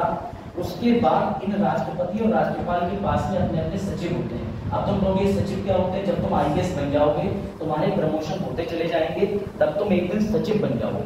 सचिव का मतलब तुम्हारे खुद के अंडर में 1000 IAS होंगे। सचिव से बड़ी पोस्ट किसी की नहीं होती, और सचिव में भी अगर कोई चीफ सेक्रेटरी बन गया तो ये समझ लो तुम PM साहब से कह सकते हो मजा नहीं आ रहा, नोटबंदी दोबारा करो, तो दोबारा होगी, लिटरली दोबारा होगी। हाँ ये ध्यान रखना बेटा, केरला सरकार ने इन लोगों को पार्टी बना करके केस फाइल कर दिया, और केरला का सीधे सुप्रीम कोर्ट से प्रश्न चिन्ह है कि हम करें तो करें क्या। हम लेके आ रहे हैं केरला मंदिर अधिनियम, केरला मस्जिद अधिनियम, और केंद्र कह रहा है ना मैं नहीं पारित करने दूंगा, मैं नहीं खेलूंगा। ये चिड़िया उड़ में चिड़िया अब तक उड़ रही थी, वो गाय उड़ा रहा है, उनकी गाय भी सही है, हमारा कुत्ता उड़ने पे विरोध बताया तो बेटा जब इस तरीके की समस्याएं केरला के सामने आ गई तो समझिएगा सुप्रीम कोर्ट ने इससे पहले ही पूर्व में एक बात दिया है जिसमें सुप्रीम कोर्ट ने फटकार लगाई थी राज्यपाल की कि तुम इतने लंबे समय तक क्यों रोक रहे हो और ऐसे कौन से बिल है। तो अभी इस मामले में सुप्रीम कोर्ट के पास में क्या फैसला निकलता है, लेकिन मैं अभी बता दे रहा हूँ, इसमें राज्यपाल की डांट लगेगी, सारे बिल पास हो जाएंगे और केरला वाले खुशी से जीत के वापस आ जाएंगे। लेकिन अब एक चीज और समझो, तुम्हें क्या लग रहा है राज्यपाल और राष्ट्रपति के कम चालू हुआ? बेटा राज्यपाल ने आर्टिकल 200 के अंदर एक नए शब्द की खोज करके उसकी मांग कर ली। उसमें लिखा है कि विधेयक, तो राज्यपाल ने प्रश्न चिन्ह उठाया है कि अनुच्छेद 200 के अंदर ये कहाँ लिखा है किस प्रकार का विधेयक। मुझे नहीं अच्छा लग रहा, मेरी शक्तियां हैं, उसमें कहाँ लिखा है किस प्रकार का विधेयक कि राज्य का, केंद्र का, समावर्ती का मैं नहीं पास करूंगा। मेरी विधेयक, मेरी डिस्क्रिशनरी पावर है और ये डिस्क्रिशनरी पावर मुझे संविधान दे रहा और संविधान की व्याख्या करो। तो अब बेटा सुप्रीम कोर्ट और राज्यपाल के बीच में टकराव देखने को मिलेगा, बड़ा मजा है। ये बात समझे? तो ऐसे दबाव पर नजर रखें और अब हम आगे बढ़ते हैं। तो ये एडिटोरियल थे पूरे हफ्ते के। जब से तुमने छुट्टियां बिताई हैं तब से देश बर्बाद होने की कगार पे आ गया है, तो जरा छुट्टियां कम बिताओ, पढ़ लिया। 2 ही दिन हुए हैं। चलो भाई बच्चों अब आ जाओ। अब ध्यान दीजिएगा, तुम्हारे खासकर पीसीएस वाले जो सवाल है उस पर डील कर लेते हैं, ठीक है? अरे पीसीएस का मतलब और भी मुद्दे हैं भैया, टीवीएस है पीसीएस। वैसे तुम लोग ये फ्रंट पेज जो देख रहे हो मैं तो बता चुका, मैं ही डिजाइन करता हूँ, अच्छे होते हैं तो ठीक है। शादी कार्ड तो अपना मुझसे डिजाइन करो, मिश्रा शादी सर्विसेज। चलो बेटा अब देखो ध्यान दीजिएगा, ठीक है? जितने भी मुद्दे हैं वीकली वो तुम्हें इस पीडीएफ में प्रदान करे जाएंगे। समझिएगा इस पीडीएफ के अंदर एक्सप्लेनेशन और एमसीक्यू दोनों है, अखबार की कटिंग है एवं ये पूरी की पूरी मैगजीन है। पिछले हफ्ते तक जो भी करंट अफेयर तुम्हारे जो तुम नहीं पढ़ पाए इस मैगजीन को लगाओ, सारे मुद्दे खत्म करो। वन स्टॉप सोल्यूशन बना रहा हूं मैं, ठीक है? तो भैया देखो, चलो ठीक है, लो भैया अगला ये पढ़ो। छात्रों का प्रश्न, गुरुजी हमारे अन्य विषय में जानकारी थोड़ी कम हो रही है गुरुजी, है ना? चलो वो भी ठीक है। तो बेटा याद रखिएगा, अब ध्यान दीजिएगा इस प्रश्न पे। अभी की खबर ये आई है, इसको देखिएगा, पढ़िए। भूटान को कहते हैं, क्या कहते हैं भैया? भूटान को ड्रैगन कंट्री भी बोला जाता है। भूटान को बोलते हैं भैया किसका? Thunder, thunder, land of thunder, क्योंकि बिल्कुल हिमालय के पास में है। गरज होती है तो हिमालय की घाटी की वजह से गरज गूंजती है, ज्यादा आवाज आती है, तो इसे कहा जाता है भैया द थंडर लैंड। अब समझिएगा इसके यहाँ पर सबसे हाईएस्ट नागरिक का अवार्ड है। नागरिक का अवार्ड मतलब हमारे यहाँ भी दिया जाता है, पद्मश्री, पद्म भूषण, पद्म विभूषण। तो ऐसे ही भूटान के यहाँ सर्वोच्च नागरिक जो सम्मान है उसका नाम है OOTDG। सर आप OOTDG क्यों बता रहे? क्योंकि तुम भूल जाओगे पूरा नाम, तो इसलिए ट्रिक में याद रखना बेटा। Order of the troop, TRUK, troop ज्ञान। ये ट्रूप का मतलब ड्रैगन होता है, ज्ञान का मतलब जो ड्रैगन की पूजा करते हैं। तो बेटा ये अवार्ड हाल ही में किसे दिया गया है, कहने की जरूरत नहीं है बेटा। भूटान का, हाँ क्या? अरे वो सवाल मुझसे भूल गया, बहुत स्लाइड है, अरे तो लगेगी। आपको सिर्फ घर पे 2 के बाद तीसरी भुजिया मिल जाए तब आप खुश हो जाते हो। अगले को भूटान का सर्वोच्च पुरस्कार मिला है तो भैया खुश होने की तो बात नहीं है। ध्यान रखिएगा, इनको ये जो पुरस्कार दिया गया है ये भूटान की राजधानी में दिया गया है। भूटान की राजधानी क्या है बताओ? थिम्पू, थिम्पू, थिम्पू। याद रखिएगा, ये रहा स्लाइड, किसे मिला है? डायरेक्ट प्रश्न उत्तर का है, समझ लो पहले बेटा। अगला सुनो, क्या मिला है? Highest civilian award. इसका नाम क्या है? OOTDG। यही याद रख पाओगे, ठीक है? ये अवार्ड मिला क्यों है? क्योंकि अभी 4 दिन पहले खबर आई थी, भूटान से हमारे देश के संबंध बहुत घनिष्ठ हो चुके हैं। कितने घनिष्ठ हो गए पता ही नहीं चल पा रहा है। ये भूटान की सीमा है, ये भारत की सीमा है। भूटान कभी अपनी आर्मी नहीं रखता। भूटान के अंदर क्या चलता? अब लोकतंत्र व्यवस्था चलती है, लेकिन वहाँ एक समय पर राष्ट्रीय व्यवस्था चलती थी। और भूटान ने इंडिया से वादा लिया है कि हम कभी आर्मी नहीं रखेंगे, तो हमें परेशान भी मत करना, तो वो नहीं करता है। और उन्होंने ये कहा है कि इतने बड़े देश का, इतनी बड़ी लोकतंत्र व्यवस्था का PM हमारे यहाँ चल के आना और एकदम सामान्य व्यवहार करना, तो हम तो बड़ा खुश हैं। ऐसा भूटान का स्टेटमेंट। चाइना के साथ भूटान की अरे अगेंस्ट में है, क्यों पॉलिसी रखे?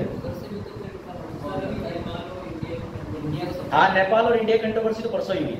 काला पानी विवाद के साथ साथ और भी अन्य विवाद है। वो सारे पढ़ो और लेके आओ, डिस्कस करो, इंटरेक्शन करो। करंट तो असली आपकी बात कर रहा हूँ कि आपने ऐसे नहीं रखना है, चाइना से क्या है? हम देंगे ना, हमने पूरी गारंटी ली है ना। अरे क्यों नहीं, जब किसी से भी होगी, उसके किसी से भी होगा तो किसी से भी युद्ध होगा, इंडिया आगे आएगी। और क्या, भूटान हमारी बात मानता है तो भूटान हमारी बात मानता ही मानता है। चलो चलो बेटा अब आ जाओ। लोग याद रखिएगा, भूटान भले ही जरूरी ना हो, लेकिन मैंने भूटान क्यों पढ़ाया, क्योंकि भूटान के अंदर एक प्रोजेक्ट चल रहा है जिसे गेलिफू स्मार्ट सिटी परियोजना कहते हैं।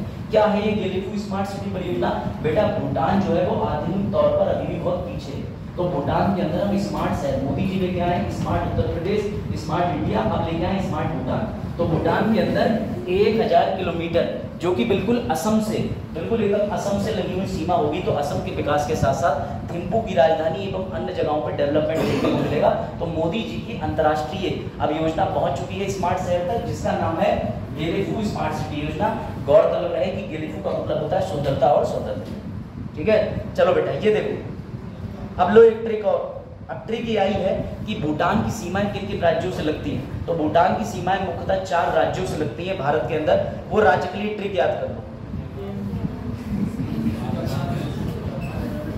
अभी होली का टाइम था, अरुण बोले पहले मैं लगाऊंगा, मेघा बोली पहले मैं लगाऊंगा, तो फिर सिक्का उछाला।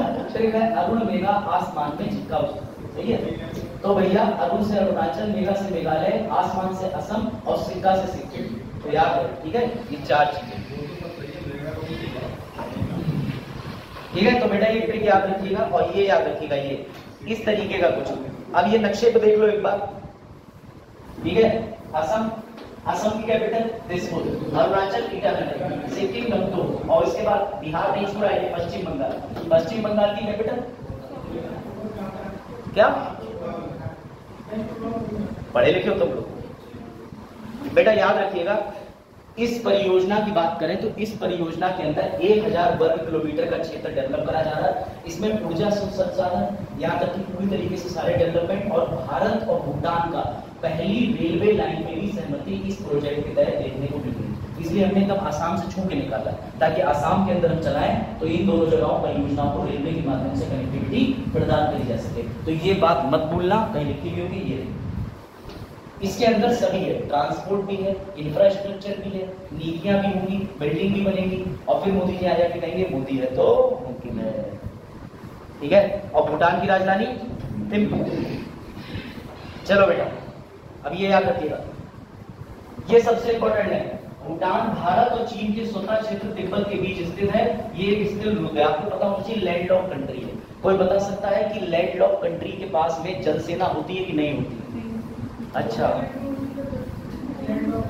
क्या लैंडलॉक देशों के पास में, मेरी बात समझिएगा, भारत के आसपास में समुद्री क्षेत्र है, अरब की खाड़ी है, बंगाल की खाड़ी, तो हमारे पास नेवी है, लेकिन ऐसे देशों की नेवी होती है क्या जिनके पास में किसी भी प्रकार से समुद्री एक्सेस नहीं होता?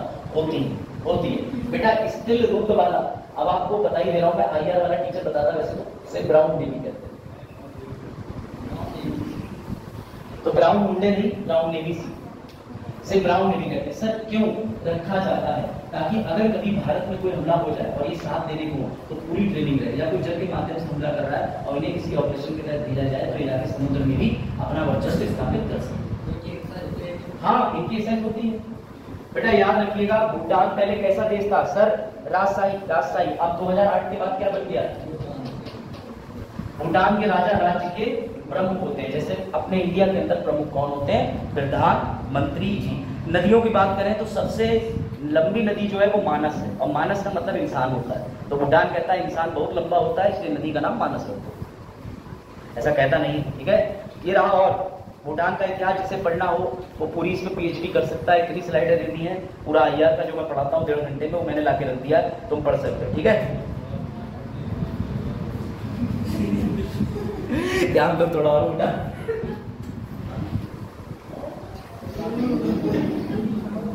इतना भूटान पढ़ा दिए कि बच्चे ऐसे देख रहे हैं। चलो अब बेटा आगे बढ़ते हैं, समझिएगा इन चीजों को, ठीक है। ये आ जाइए व्लादिमीर, हाँ इसके बाद इसके भूटान में किसी भी बात नहीं होती, बोलो क्यों नहीं होते भैया? बोलो जो बौद्ध धर्म के अनुयायी होते हैं वो अपने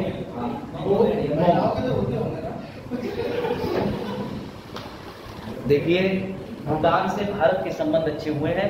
रेल योजना चलाई जा रही सामान ले जाने के लिए, आपके निजी संबंधों को बढ़ावा देने के लिए नहीं, या आप भूटान के शादी का कार्ड लेके उपस्थित हो जाए, है ना? बहुत बुरे हाल है फिर आपके। चलो बेटा आ जाओ, ये वाला टॉपिक भी कवर हो गया। व्लादिमीर पुतिन जो है 5वीं बार राष्ट्रपति बन गए। कहाँ के बन गए भैया? रशिया के। इन्होंने अपने ही 2 साथी खड़े करे थे, इनको 87% यानी कि हाँ, इन्होंने अपने ही 2 अनुयायी, ये देखिए ये लिखे बेटा कम्युनिस्ट, ये निकोलाई खारितोनोव और दूसरे नवगातुर व्लादिवोस्तोक जो भी, क्योंकि मुझे इतना पता है कि सबसे बड़ा रेलवे मार्ग यहीं से जाता है, व्लादिवोस्तोक से लेकर सेंट पीटर्सबर्ग तक। सारे स्टेशन याद है तुम लोग बीच के? नहीं, क्यों ही याद करो। चलो देखो, मॉस्को से गुजरती है। चलो बेटा, व्लादिमीर पुतिन ने वहां रहते हुए सन 2000 के बाद से कोई चुनाव हारे नहीं, और इनके नाम एकमात्र रिकॉर्ड है, ये राष्ट्रपति भी रहे, पीएम भी रहे। जिन जिन कार्यकाल में राष्ट्रपति नहीं रहे हैं, 2008, 9, 12 के दौरान ये पीएम रहे, तो अकेला व्यक्ति सब पे भारी। और बेटा इनको देख लीजिए, ये प्रभा वर्मा है, इन्होंने मलयालम के अंदर किस क्षेत्र में दिया जाता है सरस्वती सम्मान? तो बेटा साहित्य के क्षेत्र में 10 साल के लिए ऑब्जर्वेशन करी जाती है, 15 लाख रुपए की सम्मान राशि दी जाती है, के बिरला फाउंडेशन द्वारा प्रदान किया जाता है। प्रभा वर्मा को दिया गया है रुद्र सातवम नाम के अपने एक ग्रंथ लिखने के लिए, और ये किस भाषा में लिखा गया है? मलयालम। ये सब हम कवर कर चुके हैं। मैं ऐसे तुम्हें फ्लो चार्ट बनाता रहता हूँ, और बनवाए हैं मैंने, नोट्स सबके बनवाए, डेटा भी है, नोट्स भी है, एमसीक्यू भी है। इसके बाद भी तुम नहीं कर पाओ तो फिर कोई बात नहीं, रेलवे स्टेशन पर लाल शर्टें बढ़ेगी। ये टॉपिक से रिलेटेड नहीं है, ये टोंट है कि रेलवे स्टेशन में लाल शर्ट क्यों बढ़ेगी, पुलिस बनोगे नहीं पढ़ोगे तो। बेटा याद रखिएगा, बिहार का बेगूसराय बना दुनिया का वर्ल्ड का सबसे ज्यादा प्रदूषित शहर, और दिल्ली सबसे प्रदूषित राजधानी 2018 से लगातार 4 बार। याद रखिएगा, दिल्ली को एनसीटी बोला जाता है, नेशनल कैपिटल टेरिटरी। संविधान के अनुच्छेद 239 के डबल इमेज का जिक्र होता है, और दिल्ली के अंदर ही जॉर्ज पंचम आए थे, कब? जिन्होंने कैपिटल कोलकाता से दिल्ली में शिफ्ट कर दी थी 1911। दिल्ली के अंदर ही सबसे पहला गीतांजलि को लेकर नोबेल पुरस्कार दिया गया था रविन्द्रनाथ टैगोर को। रविन्द्रनाथ टैगोर ने कौन सी कला अकादमी स्थापित करी थी? गीतांजलि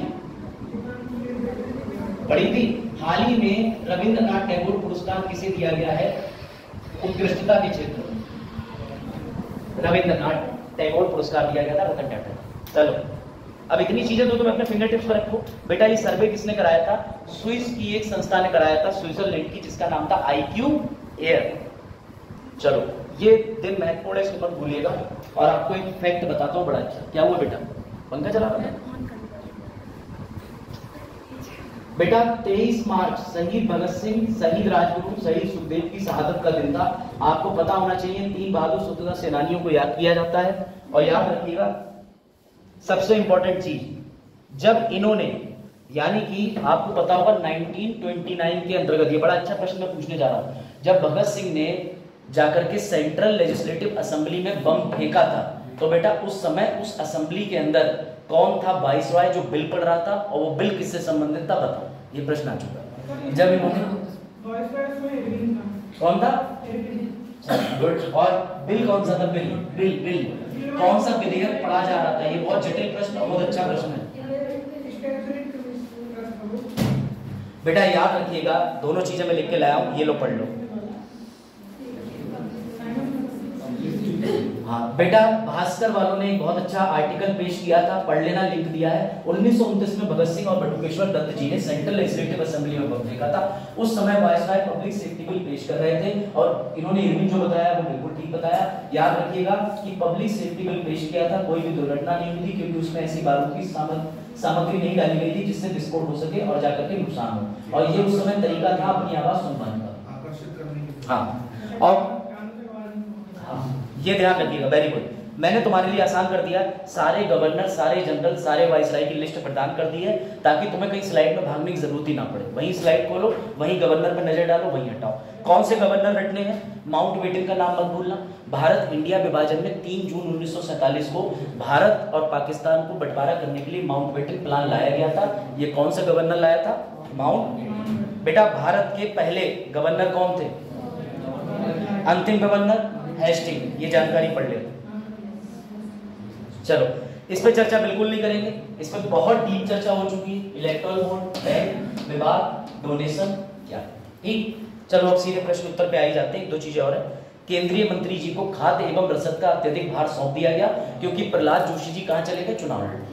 तो किरण रिजिजू जी को, यानी कि किरण रिजिजू जो कि किस विधानसभा से आते हैं? अरुणाचल प्रदेश से आते हैं, और ये अर्थ एंड साइंसेस के मिनिस्टर हैं। बहुत अच्छे व्यक्तित्व के व्यक्ति हैं और ये आए दिन इंस्टाग्राम पर अपनी वीडियो डालते हैं जिसमें ये जिमिंग करते हैं, वजन उठाते हैं, फिर पट से गिर जाते हैं, मतलब ऐसा सब दिखाया है। ठीक है, चुनावी बॉन्ड पे बहुत चीज हो चुकी। भारत में चुनाव होने वाले हैं लोकसभा के, 18वीं लोकसभा के चुनाव होने वाले हैं और ये चुनाव की जो घोषणा हुई वो 16 मार्च को हुई है। चुनाव शुरू कब से हो रहा है? 19 अप्रैल से। खत्म कब होंगे? 2 जून को। नतीजे कब आएंगे? 4 जून को। आदर्श आचार संहिता कब समाप्त होगी? 4 जून को। नतीजे आने के बाद ये चुनाव के अंदर जो वर्तमान में 17वीं लोकसभा है उसका कार्यकाल कब तक है? 16 जून तक। क्या होगा अब की बार? 400 पार। ठीक है बेटा, एक इंपॉर्टेंट न्यूज। अब चुनाव आयोग ने क्या करा कि जितने भी पुराने ऑफिसों में नेताजी बैठे हुए थे सबके अपने अपने चमचे लगे हुए थे। चमचे का मतलब जो उन्हें सारे शुभचिंतक थे, खबरें दे रहे थे। ऐसे में उत्तर प्रदेश के अंदर जो हमारा गृह मंत्रालय होता है आपके अंदर राज्य का, या अन्य राज्यों के पास भी गृह मंत्रालय के अंदर सचिव सेक्रेटरी होते हैं। तो बेटा चुनाव आयोग चाहे तो किसी को भी हटा सकता है, डीएम को कहीं लगा सकता है। तो चुनाव आयोग ने ऐसे जितने भी गृह सचिव हैं सबको हटा के बदल दिया। क्यों? क्योंकि उसका मानना था ये पहले के लगे हुए नेताओं को, पॉलिटिकल पार्टी को फेवर करते होंगे। तो ऐसे ही व्यक्ति को बनाया गया है उत्तर प्रदेश का नया गृह सचिव। उनका नाम याद रखिएगा, दीपक डीके। ठीक है, एक गाना याद आ गया, नहीं गाऊंगा। दिल्ली बिल्ली पिक्चर आई, दिल्ली बिल्ली। हाँ ठीक है, देखो इधर बेटा नीचे वाली लाइन पढ़ लीजिए। गौरतलब है कि चुनाव आयोग ने उन सभी राज्यों में गृह सचिव को हटा दिया था जिनके पास सीएम कार्यालय की कोई जिम्मेदारी नहीं, ताकि निष्पक्षता से चुनाव कराए जा सके। ऐसे समझा जाता है टॉपिक, वरना आप सिर्फ एक खबर पढ़ के आगे बढ़ जाते हैं। चलो बेटा, दिल्ली के मुख्यमंत्री कवर्ड हो चुका है। उसके बाद अगर बात करें तो ये भी हो चुका है कि भैया संसद के अंदर अटैक कब देखने को मिला था? 13 दिसंबर 2023। इससे पहले भी सेम डेट में अटैक हो चुका था 13 दिसंबर 2001 के अंदर। तो बेटा अभी हाल ही में संसद की सुरक्षा बढ़ा दी गई है। कितने नए कर्मी तैनात कर दिए गए हैं? 250 कर्मियों को तैनात कर दिया गया। कौन सा बल लगा है ये याद रखना, सीआईएसएफ के 250 कर्मियों को तैनात कर दिया है क्योंकि अंतिम हमला हुआ था 13 दिसंबर 2023 को। ऐसा काम, और याद रखिएगा इस पे भी एक समिति का गठन हुआ था। उस समिति की रिपोर्ट क्या आई, कौन सी समिति थी, ये आप बताएंगे मुझे। चलो, यूपीएससी का पेपर प्रीलिम्स का 16 जून क्यों हटा? क्योंकि सभी को पता है कि चुनाव आ गए।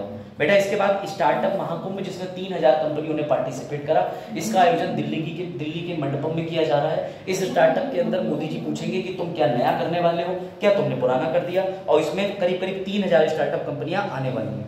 बेटा विनय कुमार रशिया के नए राजदूत बनेंगे भारत की ओर से, ये बात मत भूलना। रूस के अंदर कौन जा रहा है? तो भैया रूस है ना, विनय कुमार। 1990 या 1991 बैच के हैं, बट गजब आदमी, ठीक है। 1991 1992 लिखा है, ठीक है, गुड। बेटा इनके बारे में मैं बता चुका हूँ। ये कौन है? शीतल देवी। इन्हें चुनाव में दिव्यांग नया यानी कि युवा आइकन बनाया गया, और बड़े सम्मान की बात है। ये क्या कहते हैं, वुशु चीन के अंदर हुए थे, पैरालंपिक हुए थे, वर्ल्ड पैरालंपिक चैंपियनशिप, वहां 2 गोल्ड लेके आई थी, 1 सिल्वर लेके आई थी। याद रखिएगा, इनके हाथ नहीं है लेकिन हौसले इतने थे, इन्होंने हाथों को अपनी मजबूरी ना समझ के मुंह से पैरा तीरंदाजी करी, और आज की डेट में देख रहे हैं आप, इनको यूथ आइकन बनाया गया। तो भैया ऐसी देवी के लिए ताली तो बजाओ दोबारा, है ना। चलो, तो नवनीत कुमार सहगल को क्या बनाया गया है? इन्हें बनाया गया भारतीय प्रसार भारती के अंदर नया अध्यक्ष, ठीक है। अब विज्ञान की अगर बात करें तो समझ लो, इसको देख के चिंतित मत होना। हेलीकॉप्टर ले जा करके ऊपर से इसको फेंक दिया गया। फेंकने के बाद ये देखा गया कि कोई भी किसी प्रकार का नया विमान जो हम बनाते हैं वो सेफ लैंडिंग कर पाता है कि नहीं, यानी कि लैंडिंग का ट्रायल किया गया, और ये लैंडिंग का ट्रायल सफल रहा। क्यों ट्रायल किया गया? ताकि देखा जाए कि ऑटोमेटिकली गिरने की स्थिति में किस अवस्था में सबसे कम नुकसान किसी विमान को पहुंचता है। तो ये करा गया, ये इसरो ने कराया था बेटा, और इसरो ने इसको कराने के बाद कहाँ कराया ये ध्यान रखिएगा, ये चैलकेरे कर्नाटका। किसने? इसरो ने। क्या नाम था इसका? पुष्पक। पुष्पक विमान वही विमान है जिससे माता सीता को राम जी लेकर के आए। आईपीएल शुरू हो गए। अरे माता सीता प्रभु राम, आज ठीक है। इधर देखो, अभी पढ़ा तुमने आर्टिकल 25 से 30 के विवाद। बेटा क्रिकेट और आईपीएल में मुझे तुम्हें ज्ञान देने की आवश्यकता नहीं, इसमें तुम भरे बैठे होगे।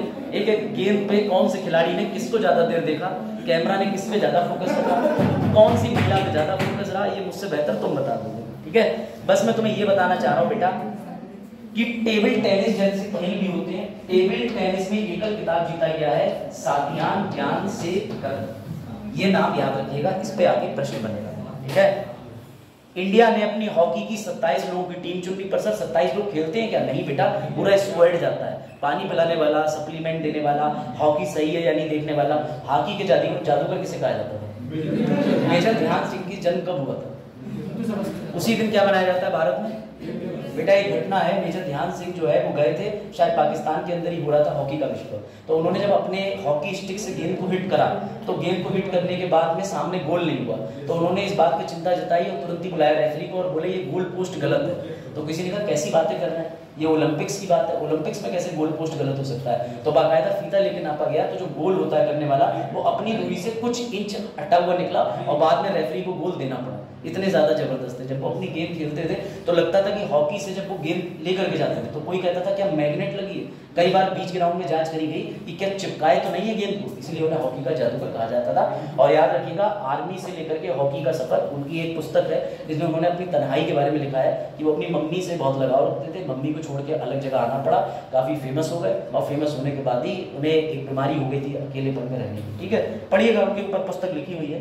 अब आ जाते हैं प्रश्न उत्तर। अच्छा, यहाँ तक कोई डाउट? हफ्ते का करंट अफेयर, हफ्ते का यूपीएससी अफेयर सारा पूरा हुआ है डिटेल के साथ, इससे ज्यादा अफेयर की जरूरत नहीं है। अब चलते हैं प्रश्न। अगर आप इससे ज्यादा पढ़ रहे हैं तो इसका मतलब स्वागत है, आप मेरी जगह पर अगली बार डेमो दें।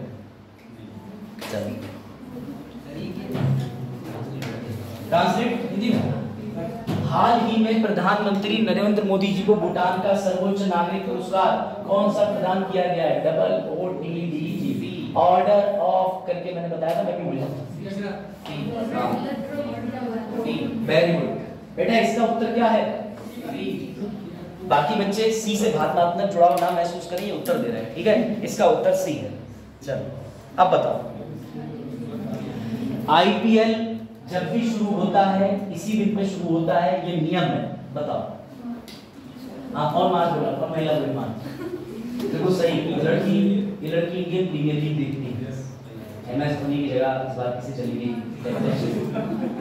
वो तो दी गई। हाँ, इन्हें सब पता। देखो बेटा, मार्च के आखिरी शुक्रवार, ये नियम है, परंपरा है, परंपरा इसी दिन शुभ माना जाता होगा। ये लो बेटा, ये तो बता ही दोगे। बताओ भाई नए बच्चों, प्रतियोगिता क्या उत्तर है इसका? 2 के बाद 3 ही लोग थे, 3 ही आदरणीय हमारे थे भैया। ठीक है, तो याद रखिए। अब सुनो, तुम्हें लग रहा होगा कि इसके उत्तर में कैसे मिलेंगे, तो मजेदार चीज एक्सप्लेनेशन डाल दी है ताकि जो पूरे मैटर लिखा हुआ था उसे तुम यहाँ शॉर्ट में पढ़ सको। इससे ज्यादा तो तुम्हें कोई टीचर नहीं देगा। चलो ठीक है, देखो प्रमोशन भी होगी। प्रवर्तन निदेशालय ईडी द्वारा अरविंद केजरीवाल की गिरफ्तारी के बारे में क्या महत्वपूर्ण है? क्या भारत में पहली बार किसी राजनेता को गिरफ्तारी हुई? शराब घोटाले में पहला व्यक्ति है क्या? नहीं। अदालत का आदेश प्राप्त करने के बाद परिवर्तन निदेशालय द्वारा गिरफ्तारी, ऐसा भी कुछ नहीं है। मौजूदा मुख्यमंत्री, यही इसका उत्तर होगा। क्यों? क्योंकि इससे पहले मैंने तुम्हें सेंथिल बालाजी का, जो कि ऊर्जा मंत्री थे, उनका केस बता दिया था तमिलनाडु का। इसीलिए कहते हैं पढ़ना बहुत जरूरी है। और जो नहीं पढ़ रहा, हमारे यहाँ ई रिक्शा का 100 रुपए का फॉर्म आया बेटा। इसरो द्वारा सफलतापूर्वक परीक्षण किए गए पहले पुनः प्रयोजक लॉन्च वाहन RLV का नाम क्या है? RLV। शाबाश, तेज हो रहे हो तुम लोग तो, बढ़िया टीचरों से पढ़ लो।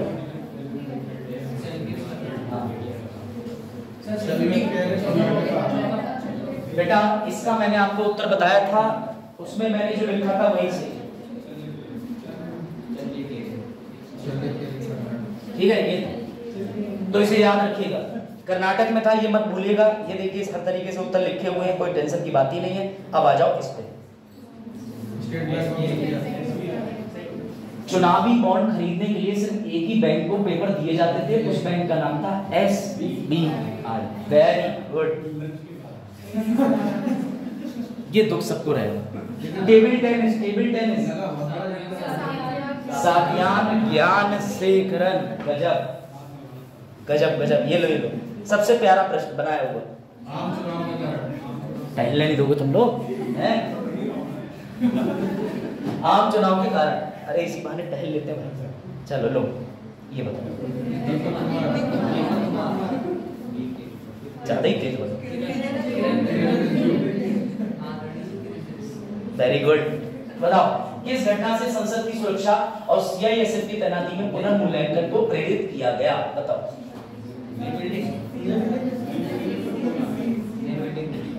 बेटा इसका उत्तर है बी, क्योंकि दिसंबर का महीना जानबूझ के बोला था, वो शीतकालीन महीना होता है। ठंड के समय घुस गए थे 3 लोग, हाँ, और वो 3 लोग अपने जूते के अंदर लेकर के गए थे, आपको पता है, होली खेलने गए थे, होली खेले रघुवीरा नई सेंट्रल हॉल में। तो बेटा इसका उत्तर याद रखिएगा, जिन्हें उत्तर नहीं भी पता है उत्तर दे दिए गए हैं। चलो ये वाला बताओ।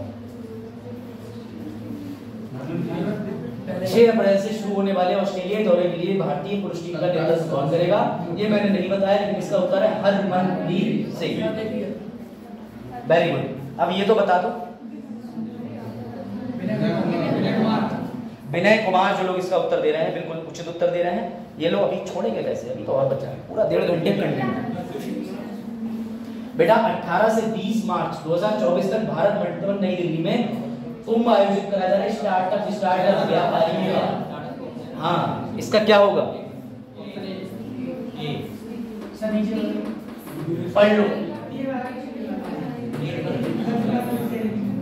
3000 उद्यमियों को, व्यापारियों को एक नेटवर्क देना कि हमसे जुड़ो, हम मदद करेंगे सामान लाने और बेचने में। Very good.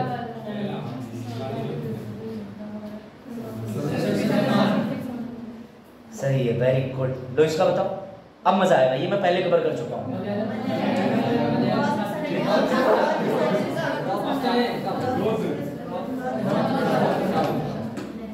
भाषा नहीं पूछी, प्रश्न जल्दबाजी में ना पढ़े। हाँ, नई दिल्ली। अभी रुको, नए बच्चे भी बोल रहे हैं बेटा। मुझे तो महसूस हुआ था तुम लोग ऐसे करो। राजीव कुमार, अरे थक गया मैं ना जा रहा कहीं। चलो बताओ। प्रसार भारती के नए अध्यक्ष नवनीत कुमार सहगल। लो बेटा ये बताओ, ये तो बता ही दो। पीपल विद डिसेबिलिटी, दिव्यांगों के लिए एक अधिनियम है, उसे पीडब्ल्यूडी कहते हैं। शीतल देवी।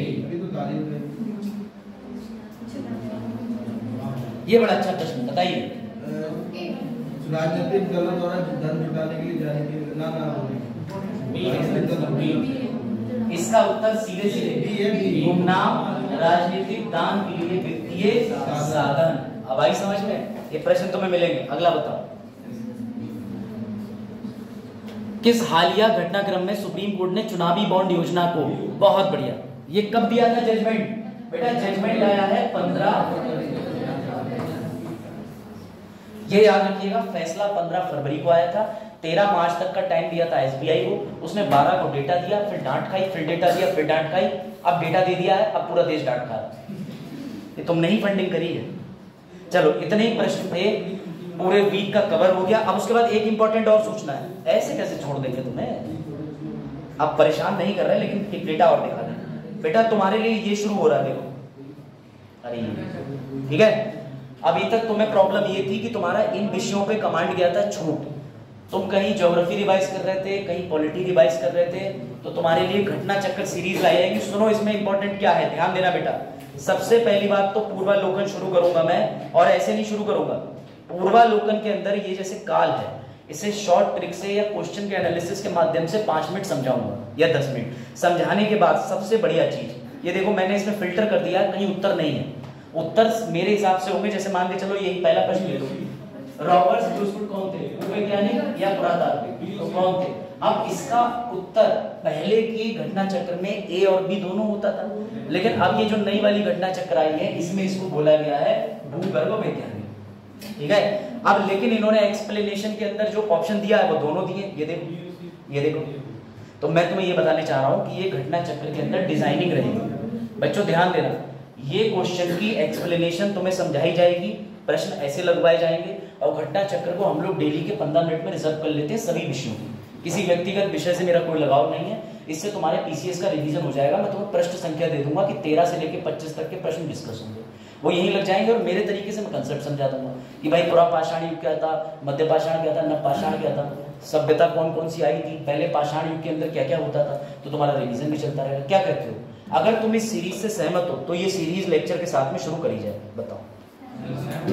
और अगर नहीं तुम्हें शुरू करनी, अच्छा ठीक है।